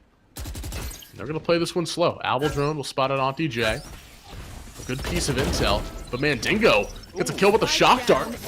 Bit of protractor action for the Sova. FSDD gets Stitch. A 5v3 in the blink of an eye, Shakir. RPI have a lead. Can they use it? Yeah, they've mapped up their angles there for that Sova kill. Now look at Slade trying to get behind. They're expecting it. Mandingo is ready, but not ready enough for Slade's Headhunter. Finding the prey, and Moses will have to respond with the trade. There's just 2 left over at main, Camel. And there's a smoke in their way. Not much to execute through. Might have to play contact. And at least damage done with that Stinger. 2 kills. Wow. And the spike can go down. I mean, this is already a win in SVSU's book. 3 kills plus the bomb planted. So much working in the way of the economy. RPI. Expect this for sure. Yeah, I know it. Diggy reads it. The play towards hell. He'll get the defuse 1 step closer to that lockdown, which is a very crucial tool for these retakes that are coming into the later rounds. And a team ace there. Everyone getting involved for RPI. And now it's going to be 2-1. We'll see what happens here. Both teams are going to have that full buy. Both teams should be able to invest. And that was just Stinger Diff. I mean, good on SVSU's part.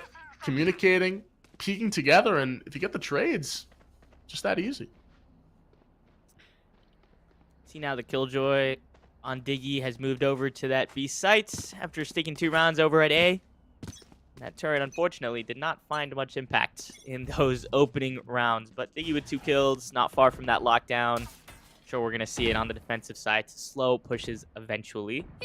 The 2 kills already for the attacking side for SVSU. If they can make that 4 in the next couple rounds, that would not be a bad way to end the first half. And Spec's already got the open.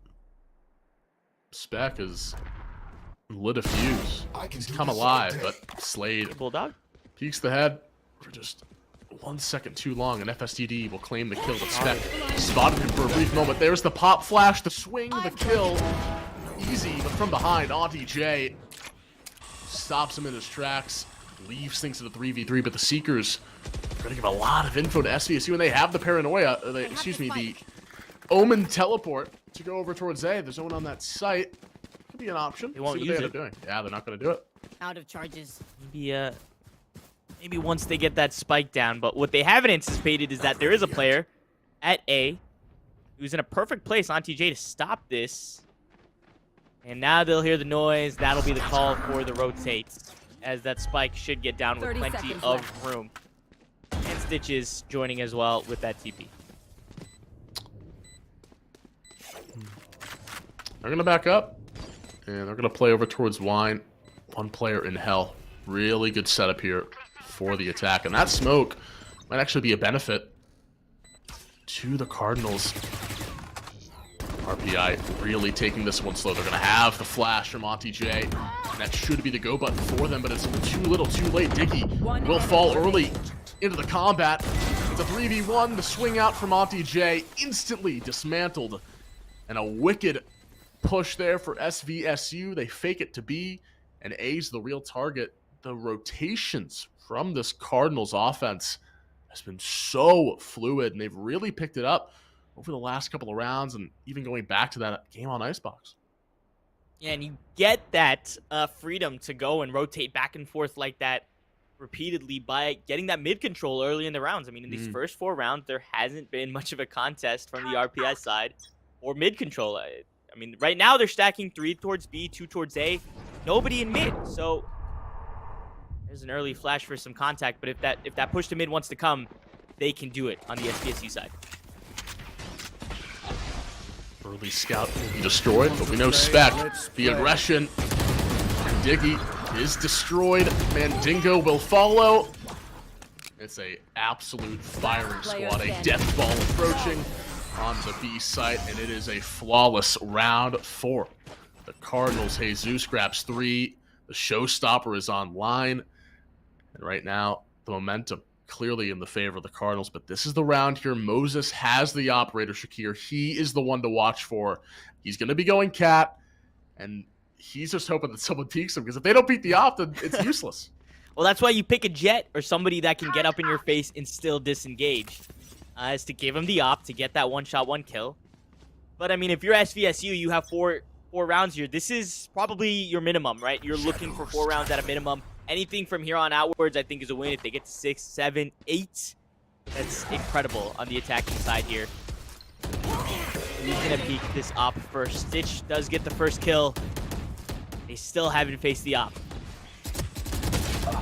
really far forward. Mandingo is taken down, a little bit flustered there.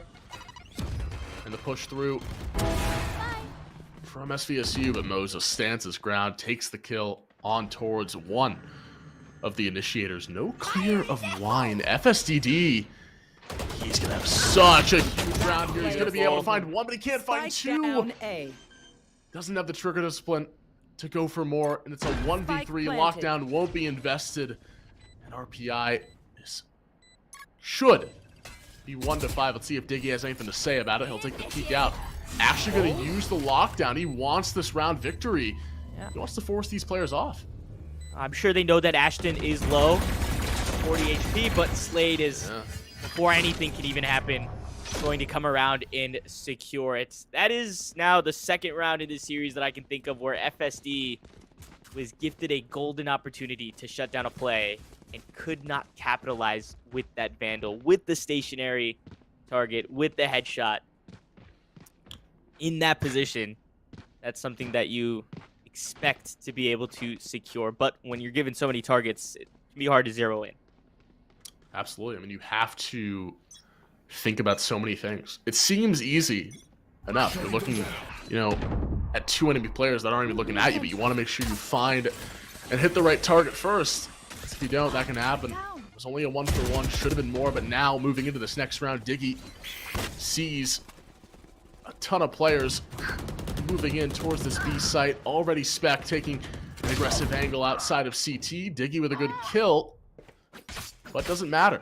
The entire site is taken, and it's really just another situation for RPI. They're in this cycle of trying to find guns, trying to find weaponry. They will be able to find one gun, but it's a 3v2. Already time is dwindling, Shakir. It's going to be rough. Yeah, but with two guns, you can certainly do damage here. And with how forward they're playing, Last player standing. 1-2 kills can open up very quickly, but FSD's been taken out, and Auntie J follows shortly after. 6 rounds for SVSU here. One more round, and they'll win the half. And on a map like this, I mean, the attacking sides for SVSU have been incredible. They definitely know what they want to do, how they want to execute. And we haven't seen any mid control, any contesting there, really, from RPI. But now they're going to stack 3 players towards mid. We saw the op come out a couple rounds ago. It had no impact when it mattered. Moses will bring it out again. They need to get that op into some agency. They need to contest for this control. Deny that space, deny those rotates. Kill there for Mandingo. He'll scrape together 2. Bit of action. He's going to pop the Hunter's Fury. Almost kills his teammate by mistake. Good TP away. Yeah, will almost be responsible for his death. Assist. Actually, does at a time. Should get an assist for that. He does. And now Mandingo doesn't give a damn. He's gonna hit his own teammates. He's gonna hit the enemies. It's an ace if you count the almost TK. Exactly. So now he's gonna go for the real one. Mandingo. Go for 6. Can he find this last player? It's Slade against the world here. Mandingo, he's feeling himself. He knows. Taking his time. Beautiful. Gets the ace. Mandingo, dazzling display there from the Sova. Started up at Cat. Moves in towards B main. He does it all by himself. Even messes with Auntie J's head. Says, I could kill you, but I'm not going to do it. Great stuff. And Mandingo with 6 total kills. That just shows you where RPI have been playing here. Only 1 kill before that round. The ace only puts them up to 6. But that's the type of round that fires up the rest of your team. Now everybody's doing with confidence. And even better, they did that off of contesting mid. They brought the op out towards Catwalk. They knew the last time it happened, it got smoked off. They sent Mandingo up to play mid. Mandingo found the impact, and RPI found the round. Not contesting here, but SVSU are a little less likely to push for it now. The impact's still been found, and the op's been spotted here on the A site. Good jump peek there.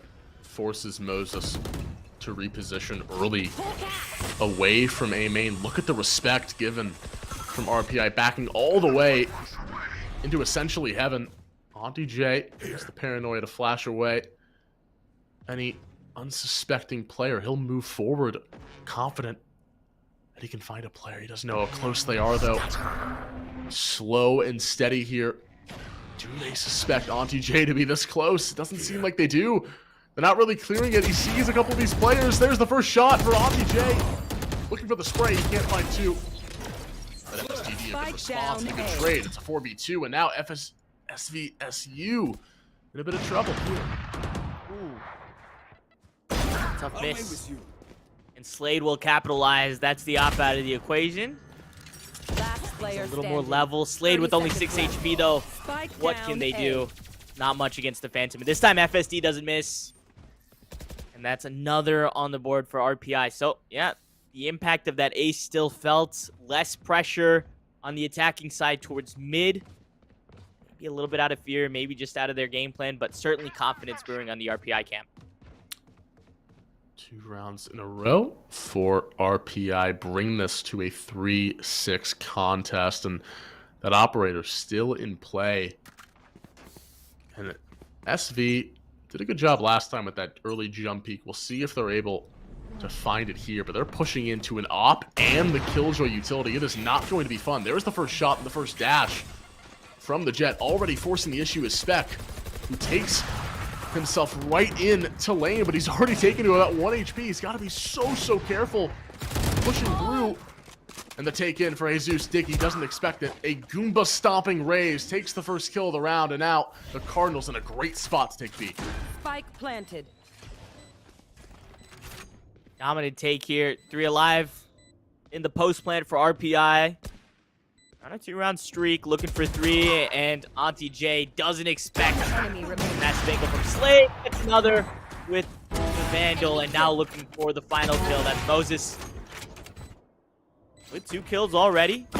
Splits this defense 1 enemy 4-2, and now another isolated duel. That's the headshot, and it's Slade off sights in the 1v1, Camel.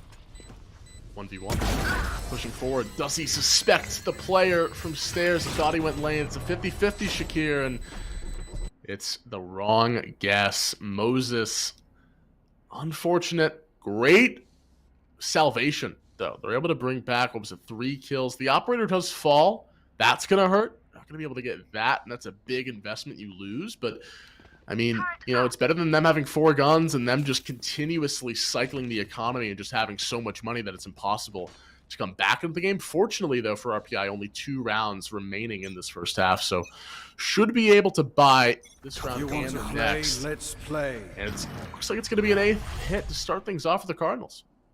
SV have already won the half here, 7 kills, or 7 rounds, excuse me. Every round win is just a bonus at this point. Going into defense next. This full A execute has been shut down before. RPI. Here's the contact push out of the smoke. The flashes are in, and there are the kills. 3 in quick succession. SV have taken over this site dominantly. And there's only 2 alive to contest in the post plant. It's a feisty push from the Cardinals. They don't really care where RPI are. Mandingo going outside of the smoke. The early peek. Slade reads him like a book. And now Diggy again in a 1v5 situation. He's got no utility, no lockdown, and no time. As right now, just the Cardinals. Again, just the aggression, the confidence, Shakir. I think we could say, honestly, that this is more of SVSC playing better than RPI playing worse. I think it's been a total rebound from that first half of Icebox. Something's clicked, something has changed, and that's why they are doing a great job here as these consolation kills go the way of Diggy, but the round goes the way of the Cardinals, 8-3 after 11. Yeah, I love it. I love the way SV are playing here. They're playing confident, they're playing bold. They're taking space. I think if you control the tempo, I always say this, if you control the tempo, you control the game, and that's exactly what SV have done. But now, with, you know, one final round in this half, they're going to switch over to defense. They didn't look too hot on defense on Icebox. Now they've had 2 attacking sides to kind of get confidence in their veins. They're winning the scoreline here. So what I want to see from them is to continue this agency, right? Is it going to be a continuance of what we've seen from SV so far? Or are they going to follow the route of RPI and slow down to a halt, you know, once they switch over to defense? That'll be the main question here in a round's time. Absolutely. You can't take your foot off the gas pedal at all. Auntie J squares away for 1. Can he find 2? push back, and this is decent for RPI. The trades are coming in, though, from the Cardinals. Auntie J with this Marshall, so much value. And wow. Just up to Slade. The round, I mean, the round is essentially going to be locked. You have lockdown. You have so much here for the engineer. Slade is going to come back over from B. It looks like they suspect this. Diggy is in a good spot. Oh, this might be timing. Oh, yeah, they're going to spot it out. It'll be a 1v2. We'll see weapon upgrades come in from the RPI side, but oh my goodness. With the buy that they had in this round, right, that was not full weapons. Bulldogs at best. We saw the Marshall for Auntie J get 2 kills. Yeah, just a wow with the period at the end of that sentence. I mean, that hold in itself is incredible for RPI. If they lose, that's going to feel even worse. By the way, they have to secure after putting on a defense like that. Yeah, I mean, technically, this is still somewhat winnable. Slade has to go now, though. He doesn't have a lot of time. 12 seconds. The peak is there. FSDD on top of it. Right for the jugular. 4-8 in favor of the Cardinals, but a good bit of rounds accumulated for RPI towards the end of that first half to make things a little bit closer. But it's not 3-9. And I think that's what's important. That's the key. That's the key. Because RPI if it was were 3-9, if they were a little worse. Right? I'll say I have given FSD a hard time. I called them out specifically after a couple of rounds here, but getting that final kill, they're leading the scoreboard. Only player on their team in double figures with kills. You know, I've given FSD a hard time, but I do want to say publicly that FSD has also stepped up. You know, they haven't necessarily... They've dropped a couple rounds. Everybody's dropped a couple rounds. They've also stepped up to secure a couple rounds. And that last round had to be a secure. So, 4-8, it's not a curse, but it's still very winnable, and there's 2 opening kills for RPI as well. And one player extremely low. Omen for the Cardinals at essentially 1 shot. So A will be the target. They realize, yeah, 2 players were capped. We saw that last player in Garden. A should be free. They're going to be correct in their judgment. Will they be mindful of the Stitch flank? Moses might get timing here. And he doesn't. Gets the kill. Now it's a 5v2. Yeah, I mean, great execution there for RPI. They will lose a member in FSDD, but it doesn't seem like there's a possibility unless Slade works a miracle here. He's got 2 kills for himself. A very crucial altercation here, a 1v1 with Ashton as he uses those shock darts to thwart off Moses' position. Back in the 2v3. They know one player's close to Jenny. The pings are coming out. The fly forward with the frenzy. The drop down. The shots are not there. Auntie J, good for 2. Good for the pistol round win. And RPI bouncing back. And like you say, it just takes 1 round. And then you start the momentum building process. And we're going to see a buy up here for RPI. Did they change something in the game, Camel or Icebox and Ascent? The attacking side is significantly better than the defending side. Did something in the game change recently that I'm just not aware of? I can look at the code. I can look at the patch notes. I can try my best to give you the information. Yeah, can we get Prod to check the game code, please? Something's happening here. But yeah, you win the pistol round. You win round 2. Now it's a 6-8 scoreline. You win round 3, right? Because if this one stays clean, you could win round 3. It's a 7-8 scoreline, and now we're neck and neck, essentially. So very winnable for RPI off the back of that much-needed pistol round. If it goes the other way, you're looking at a 10-5, 11-5 scoreline. That's a mountain to climb. Absolutely. Diggy going to be taking his time.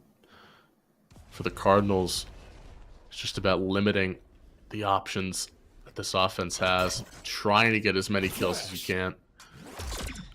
Obviously, the round win would be nice, but you're looking to damage the economy of your opponent.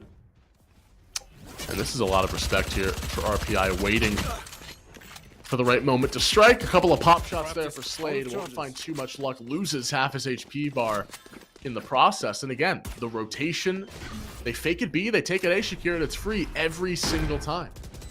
Off the back of that mid control, nobody was in mid. That rotate was made easy as a result of it. It's hard to contest mid because if you die in mid, you've just gotten information, but it doesn't tell you much. It just tells you it can go to either side. There's the forward position there with the Spectre, and it'll net 2 kills for FSD. Bray was a little iffy, but the final kill did come in. And all in all, they gave up a kill. It's not a flawless, but plenty to go into that next round. They could make it competitive. They could put up a fight here on round 3. Most definitely. This is going to be a really important round for the Cardinals. Still a Phantom in play. So Mandingo could be the hero of this round. It's going to be important for the Cardinals to keep track of that rifle. Make sure they don't get caught out of position. And again, Shakir, we're in this 3-2 split. RPI have been perfectly content with wasting SV's time, burning their utility. Already a flash gone for Spec. And the smoke as well, forcing the reposition, taking control now. RPI slowly but steady, and they have the null command online as well to take a plant if they so choose. Yeah, they're going to waste time. SVSU, remember, they need to go and break that 500 line to make playoffs. They either need a win today or they need a win in their final game. They're playing like they want to win here. Contact between Slade and Moses. The spike's gone towards this B side, Camel. Still a lot of time. Everyone holding down their positions. Nobody making any moves. It has just been completely given up by both sides. And there's the null command. Do they check for Slade? They do not. He grabs one, grabs two, make it a third. Looking for 4, overheating. It doesn't matter. It's an absolute annihilation, the avalanche of aggression. And it'll mean an A hit, because right now B is not the target, but Stitch claims that final kill. Jesus adding on to it. FSDD drops. That's what they needed from their main man. Slade comes up 18-9, and he makes them pay. Incredible by Slade. I guess not flashed or what happened there, but 2 headshots and then to swing and get the third.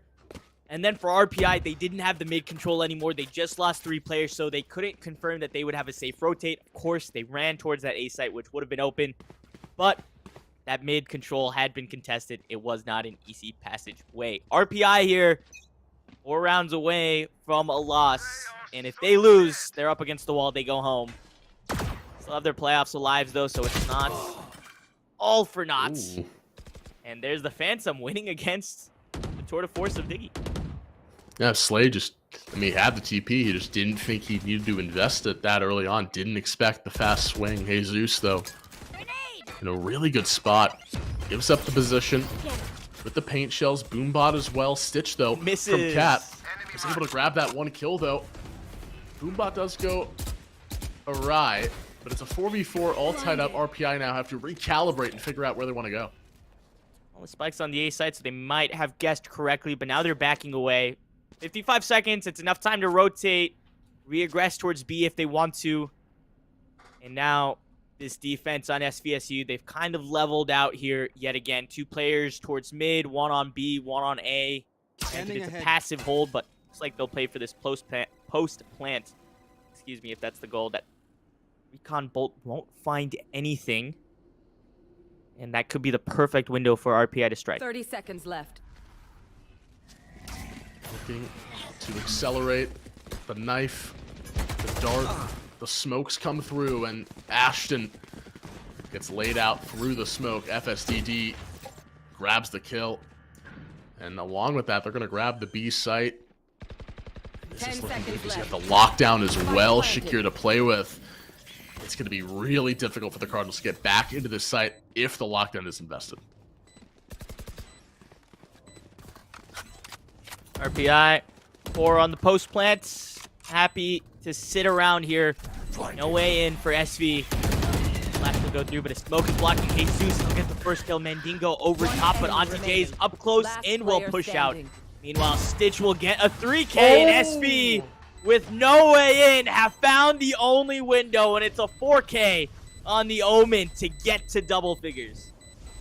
You got to think about it. Do you invest the lockdown? You should have done it. It's always 2020, but yeah, that is so brutal. Should have done it. Oh, man. Stitch grabs a 4K, saves the round. Controller player impact kills. You need that sound controller player on any team, Shakir. If If you have that controller player that's going to pop off every couple of rounds, like Stitch here, you're golden. Because that round really makes things difficult. Because it looks like it's going to be a force buy for RPI. And if they lose the next round, Shakir, they're gonna be shopping at Walmart, shopping at the Salvation Army for a bit. Not gonna be good. 6-10 here after 16 rounds. Yeah, SVSU, they win here in a 2-0. That's gonna net them big. Big. Okay, Moses with the early kill.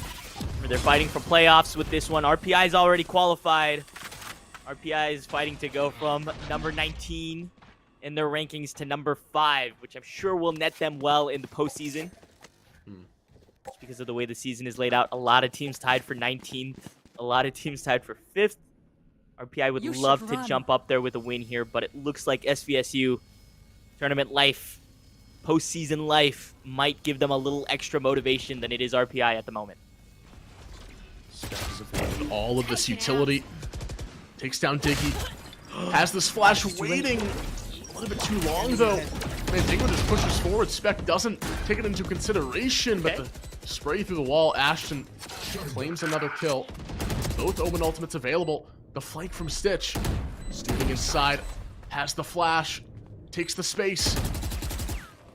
For the kill. 1 HP on that player. Moses in trouble. The drop down. The spray through. 1, 2. The trade is there. Jesus. It's a 2v1. Auntie J in trouble. There's the tap. The spray through the wall. Stitch holding it. Gets half. Got half. Moves back in. And the clutch for Auntie J. What a round for the Omen. Hey, what I said, you need that clutch controller player. You got him on both sides now, Shakir. There's 2 rounds to show you why. Yeah, you gotta have the clutch controller. 2 rounds back-to-back now, decided by the Omens and Auntie J. Nerves of steel in the 1v2 to secure that one. 7-10 is very winnable. Auntie J up to 15 kills in the contests. But it's not going to be the greatest to buy for SVSU, so I think RPI could be looking for that 8th round. Posturing towards B, early utility being invested. It could be quick. He does fall. Don't normally see this.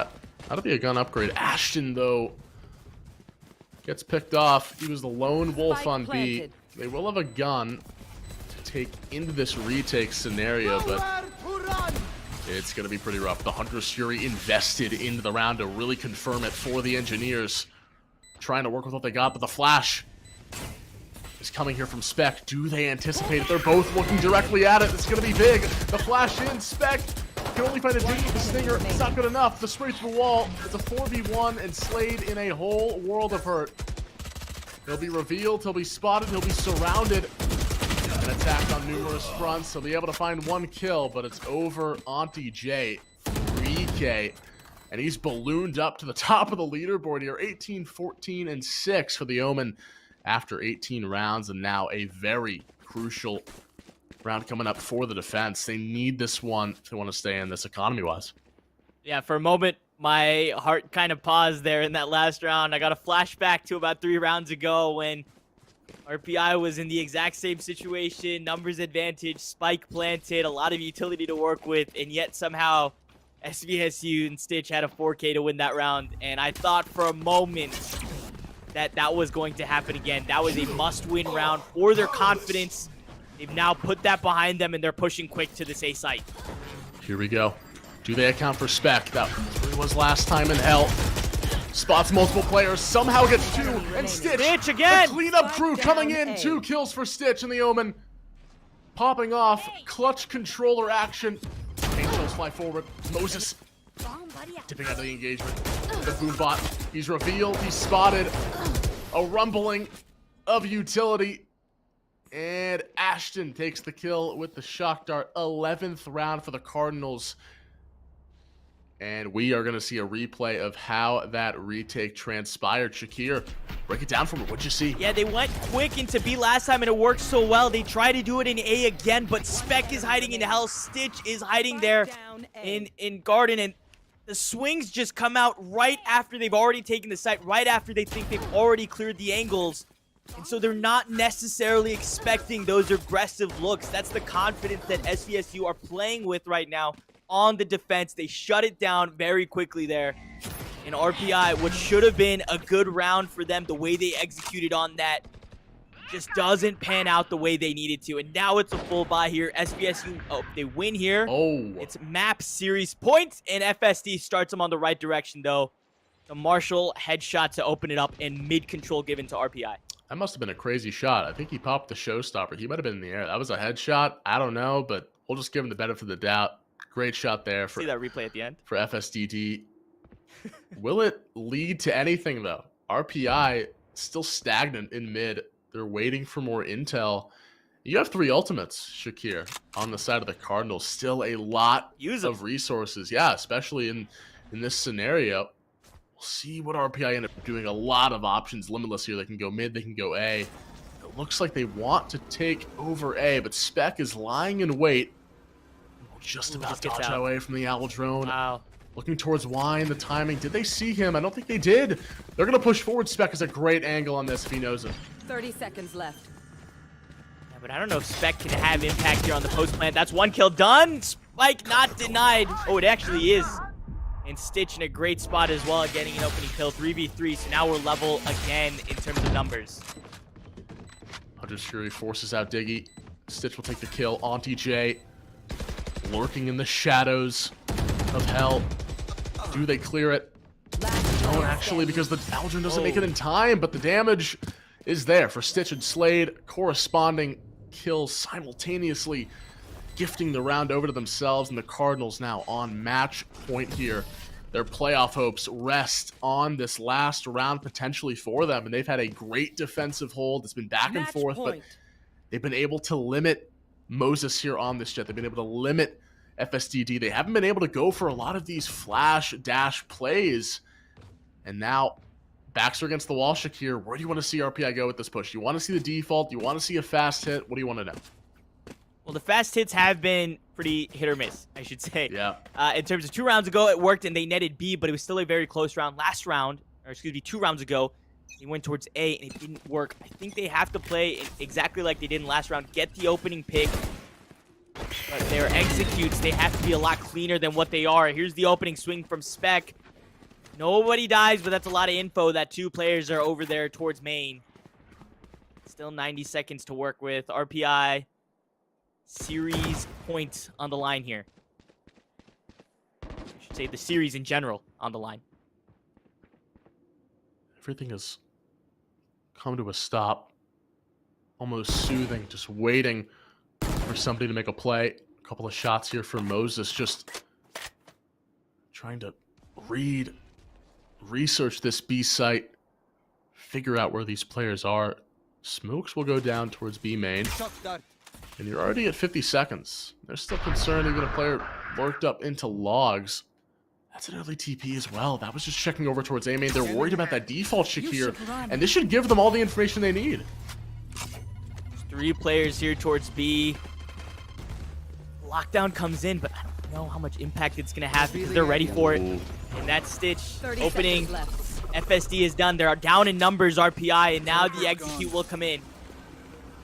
And you see where all the players are playing back from. The Seekers are flying in. This is SVSU's round to lose. RPI at a man disadvantage. They have 1 ultimate to be used, but it doesn't really help them in the grand scheme of things. And yeah, we've seen this movie before. Here we go. The push forward is in. Ashton takes the first bit of contact. He'll lose to Diggy. But the kills are flying in through the wall. Spec and Jesus grab 1 each. The last 2 remaining players stuck in Boathouse. The drop in, the shots are there. 1 kill for the Rays. RPJ in trouble. Hounded, surrounded, and taken down. The fate has been sealed. And playoffs is locked in for SVSU. The Cardinals, after a grueling 13-8 Game 2 win out. We're not even going to see Game 3. What a performance, Shakir. The question that I had for the Cardinals at halftime was, are we going to see the same team that we saw on the attacking half, on both Icebox, on both Ascent, or are we going to go back to first half Icebox where they played with no confidence and no agency? And they've answered that question tremendously. The way that they've adapted and recovered from how they started the series, to me, is a big enough reason as to why they deserve to have a postseason. And now securing with that 2-0 win against RPI, they're now tied in score with them. They've moved up in the standings, and I think they've done enough now to secure their postseason run. If you're RPI, it hurts, but you've already secured it. You still got one more week of play to better your chances a little bit in the coming weeks.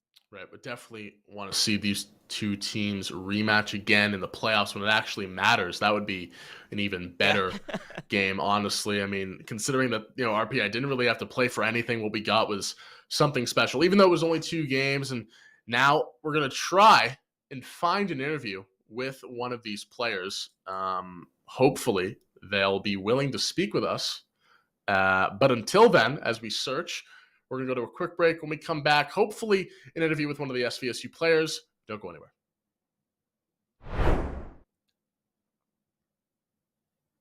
Foregoing that span of time to try to go pro for no pay. And so for me, it's more about like a health of a pipeline, health of the ecosystem, health of kind of the player experience of pursuing this. And that's the big thing for me. And obvious it's a dream. I want Maryville to serve as like a case study and a model for that. We want to show results. We want to eventually be competing to win proving grounds, to show that this can be a functional alternative to the traditional tier 2 within esports, and that's what we strive for every year. And I can add to that a little bit, just from a business perspective. I think, you know, we're very fortunate to have Jensen and Dan here at Maryville, but I think if you're a university looking at, you know, just adding a coach, you know, maybe not to the magnitude of Jensen, but I think you have to look at the metrics. I think if you look at what the ROI and the business case of adding relevant esports within your university, what that means to your student life and all those different things, all those things that they try to check boxes within higher ed. I think having a relevant esports program or a relevant system within esports, every university should be looking at it, because their baseball players and their basketball players and football players are all playing gaming. And a lot of these esports, you know, figureheads and coaches, etc., you know, are the relevant people in digital media. And it helps the school with a brand perspective. And I think just having any sort of relevant and adding bodies within the esports ecosystem at universities, you have 2 or 3 basketball coaches, you have 2 or 3 soccer coaches, you know, both on male and female. I think having relevancy within esports, it has probably a 15 to 25x, you know, return versus like traditional sports. And I can say that with my background and everything like that, and just knowing how we look at it. But at the same time, if you're not looking at esports as a relevant, you know, not even revenue stream, but relevant digital eyeball within your sports and student life perspective, I think you are sort of behind the times. Hello, hello, hello. Happy New Year's, everyone, and welcome back to the ECAC Esports channel. As always, my name is Kyler K-Ted Tando, and I once again have the privilege of introducing you all to some of the best collegiate esports plays. Now, I know when we left off last year, I teased a little bit about some big news on the horizon, but that news is finally ready to break. Now, this year, in partnership with CSMG and their newly launched Esports U network, we will now be able to bring you guys double the amount of ECAC matches. So, with double the matches comes double the highlights. And with that said, I mean, obviously, right, do the math here. It means that we get to take this series of videos to a weekly top 8 instead of just the top 4 like we did in the past. But anyways, that's enough out of me. I'm sure you guys are ready for some hype plays and crazy moments. So without further ado, here you go. In our season opening clip, we have Ghost and Nox with the devastating 1-2 combo that just breaks SLU at the knees. Or is it boosters? Can't fall through. Nice bounce, but a nice goal! Right past the defender. Ox makes it look easy. I'm so surprised because I couldn't.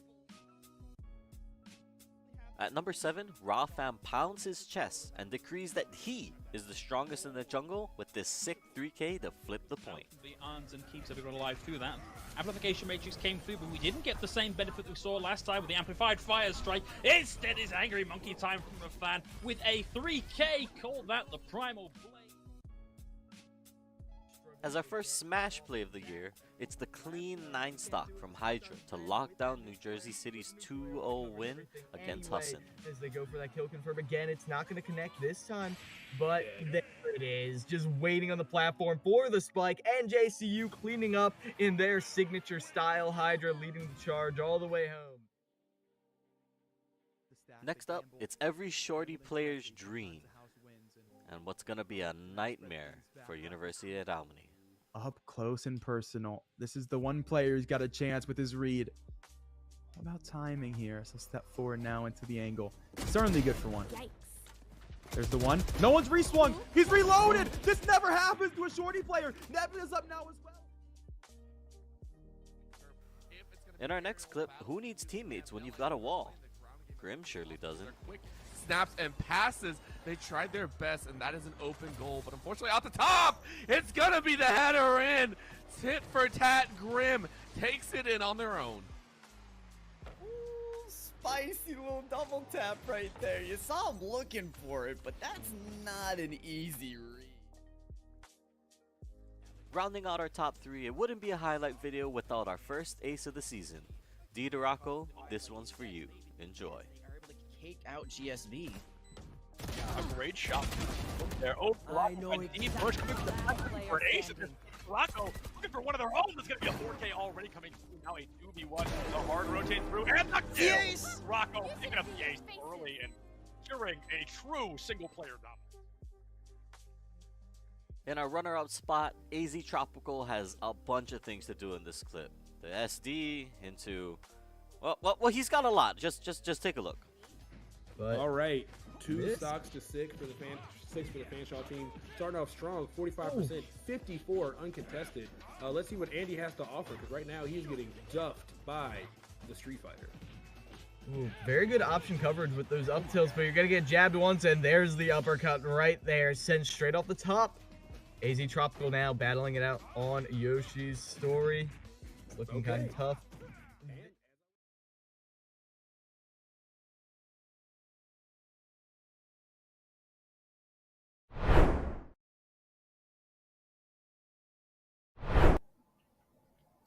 Welcome everyone here. We have our interview with Stitches from the winning side here in SVSU.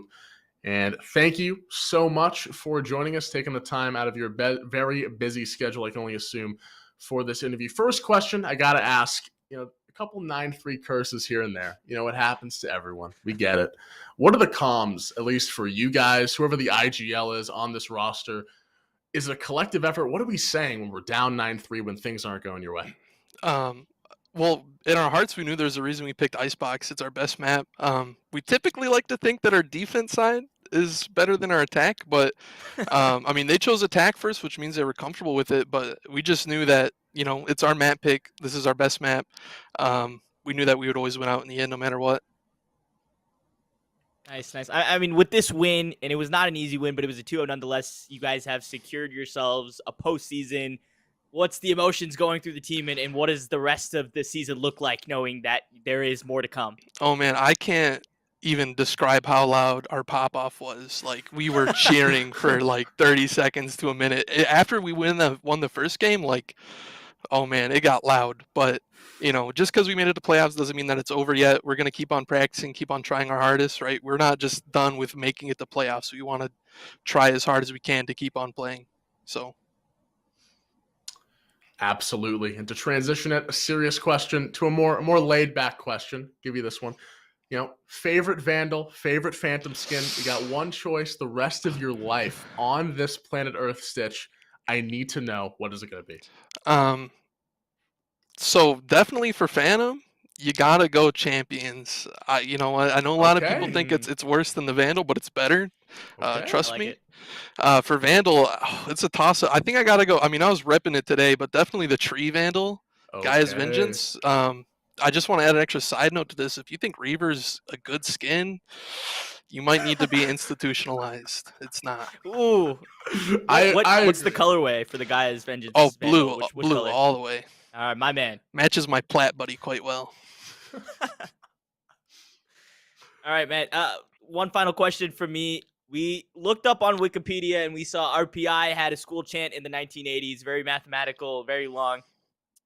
What's the chant for SVSU? Is there one that you guys are throwing around in the comms while you guys are winning? What's the vibe? No, I mean we don't have like a chant we throw around. Maybe we should get like a nice SVSU sea shanty going after like round wins to really just keep up team morale. But I mean we just do a SVSU on 3 before every game. Kind of lame. We need to get something better. Somebody plays Harbor, there has to be a sea shanty. I think that's me. a requirement. If we played Pearl, I would have played them. But oof. Wow. Well, very nice. Great stuff there. Hopefully we do see that Pearl Harbor in the future. Last thing, anyone you want to shout out before we head off? Yeah, of course. Shout out to my team, SPSU. We're a first-year program. We're killing it so far, I'd like to think. Shout out to the enemies. They played really well. Again, they gave us a fight, so they're a really good team nonetheless. And, of course, shout out just SVSU Esports in general. You can follow us on Instagram with that handle. Of course. Well, thank you so much, Stitch, for your time. And that will do it here for us at ECAC on Esports U. We thank you guys so much for watching and tuning in, and we hope you all have a great rest of your night.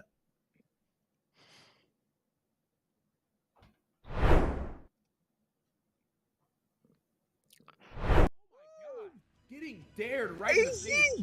AZ Tropical only 2 stocks away from tying this entire. And in our #1 spot in the you hate to see it category, what's higher than a high noon? Well, Becomix has the answer.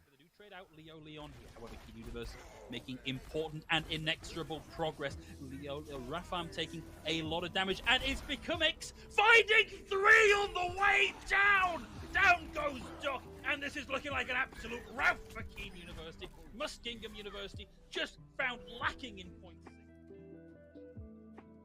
Man, after seeing all of that, doesn't that just make you want to say, wow? I mean, for me, I'm definitely speechless and so excited to continue bringing you guys these plays and all of this collegiate esports content. Now, if you want to check out more of the buzz on social media, definitely give us a follow on Twitter at ECAC_esports. Or, if you just want to check out the action live, be sure to tune in on our Twitch channel at ECAC_esports. With that said, I do want to give out a shout out to our partners at Esports U for not only helping to us expand our content, but really also to help bring up all of you guys more of this great collegiate esports action. Now, thank you all so much for watching, and feel free to let me know, what types of matchups or moments you'd like to see next. As always, I've been KTAD, and I'll see you all later. Have a good one.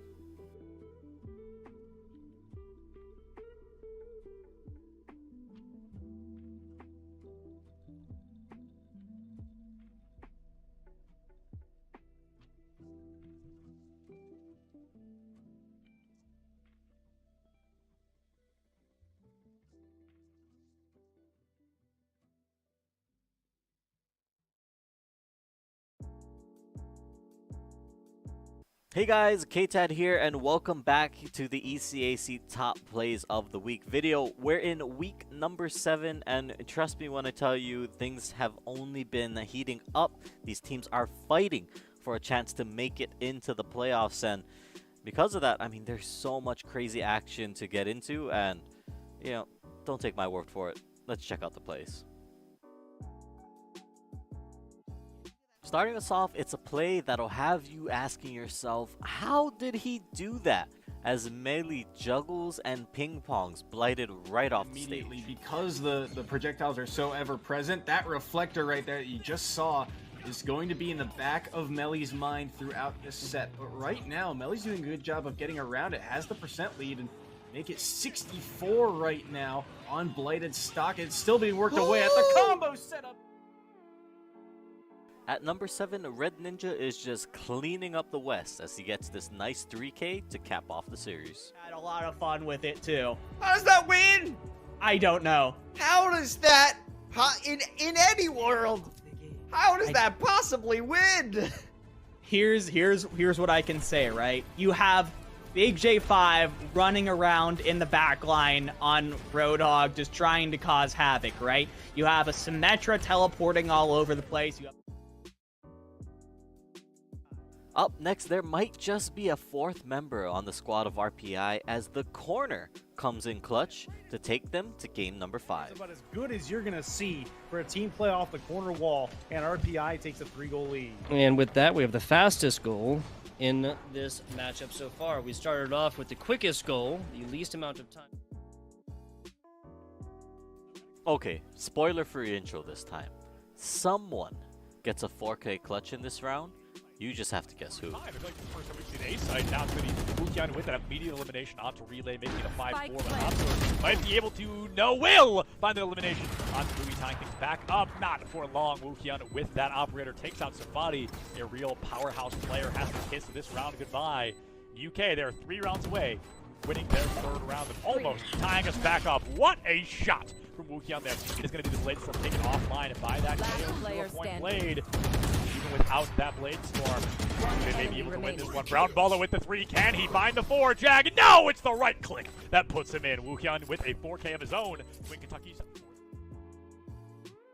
In our top half, it's Sonics in his attempt to 9-stock NJCU that gives us this next play and this beautiful edge guard. Things will go swimmingly for themselves as of right now. See Hydra playing at a massive disadvantage, already at 109, but 92 on Sonics. This was where we saw them actually take that stock against them. It was just a small little up B. One hit is all it takes. No, Rabbit! Rabbit! Oh my! Sonics is too clean with it! For number 3, Shrusi's got some things to say as he just pops off for Kings. So much to bear, and well, too much to bear. Shrusi, why take on 1 defenders when you can take on 2, maybe even all of them? Why get a hat trick when you can get 5 goals instead? 30 seconds to go. Literally every goal of this game has been from Strucy, and you would go to think, oh, obviously he's got a million shots. That's why he's just been putting on the pressure. Not really. He's 5 for 7. He's really accurate with what he's doing here. Not wasting his time because shots like this, they don't come every day. But for Strucy, it's another walk in the park. Give him the time in the air, and he will do things like this.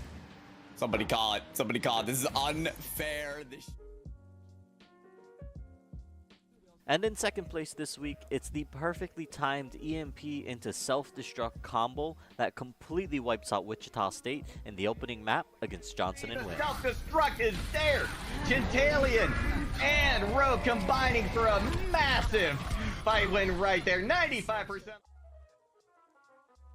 And in our number 1 spot, it's a tour de force that some would say is almost excessive from Nagwin as he shuts the door onto Delaware. On the right side of the kill feed, Nagwen playing C long and doing a great job at it. Oh my goodness, even better! Trying to turn 2 into 3, not able to line it up yet, but there it is.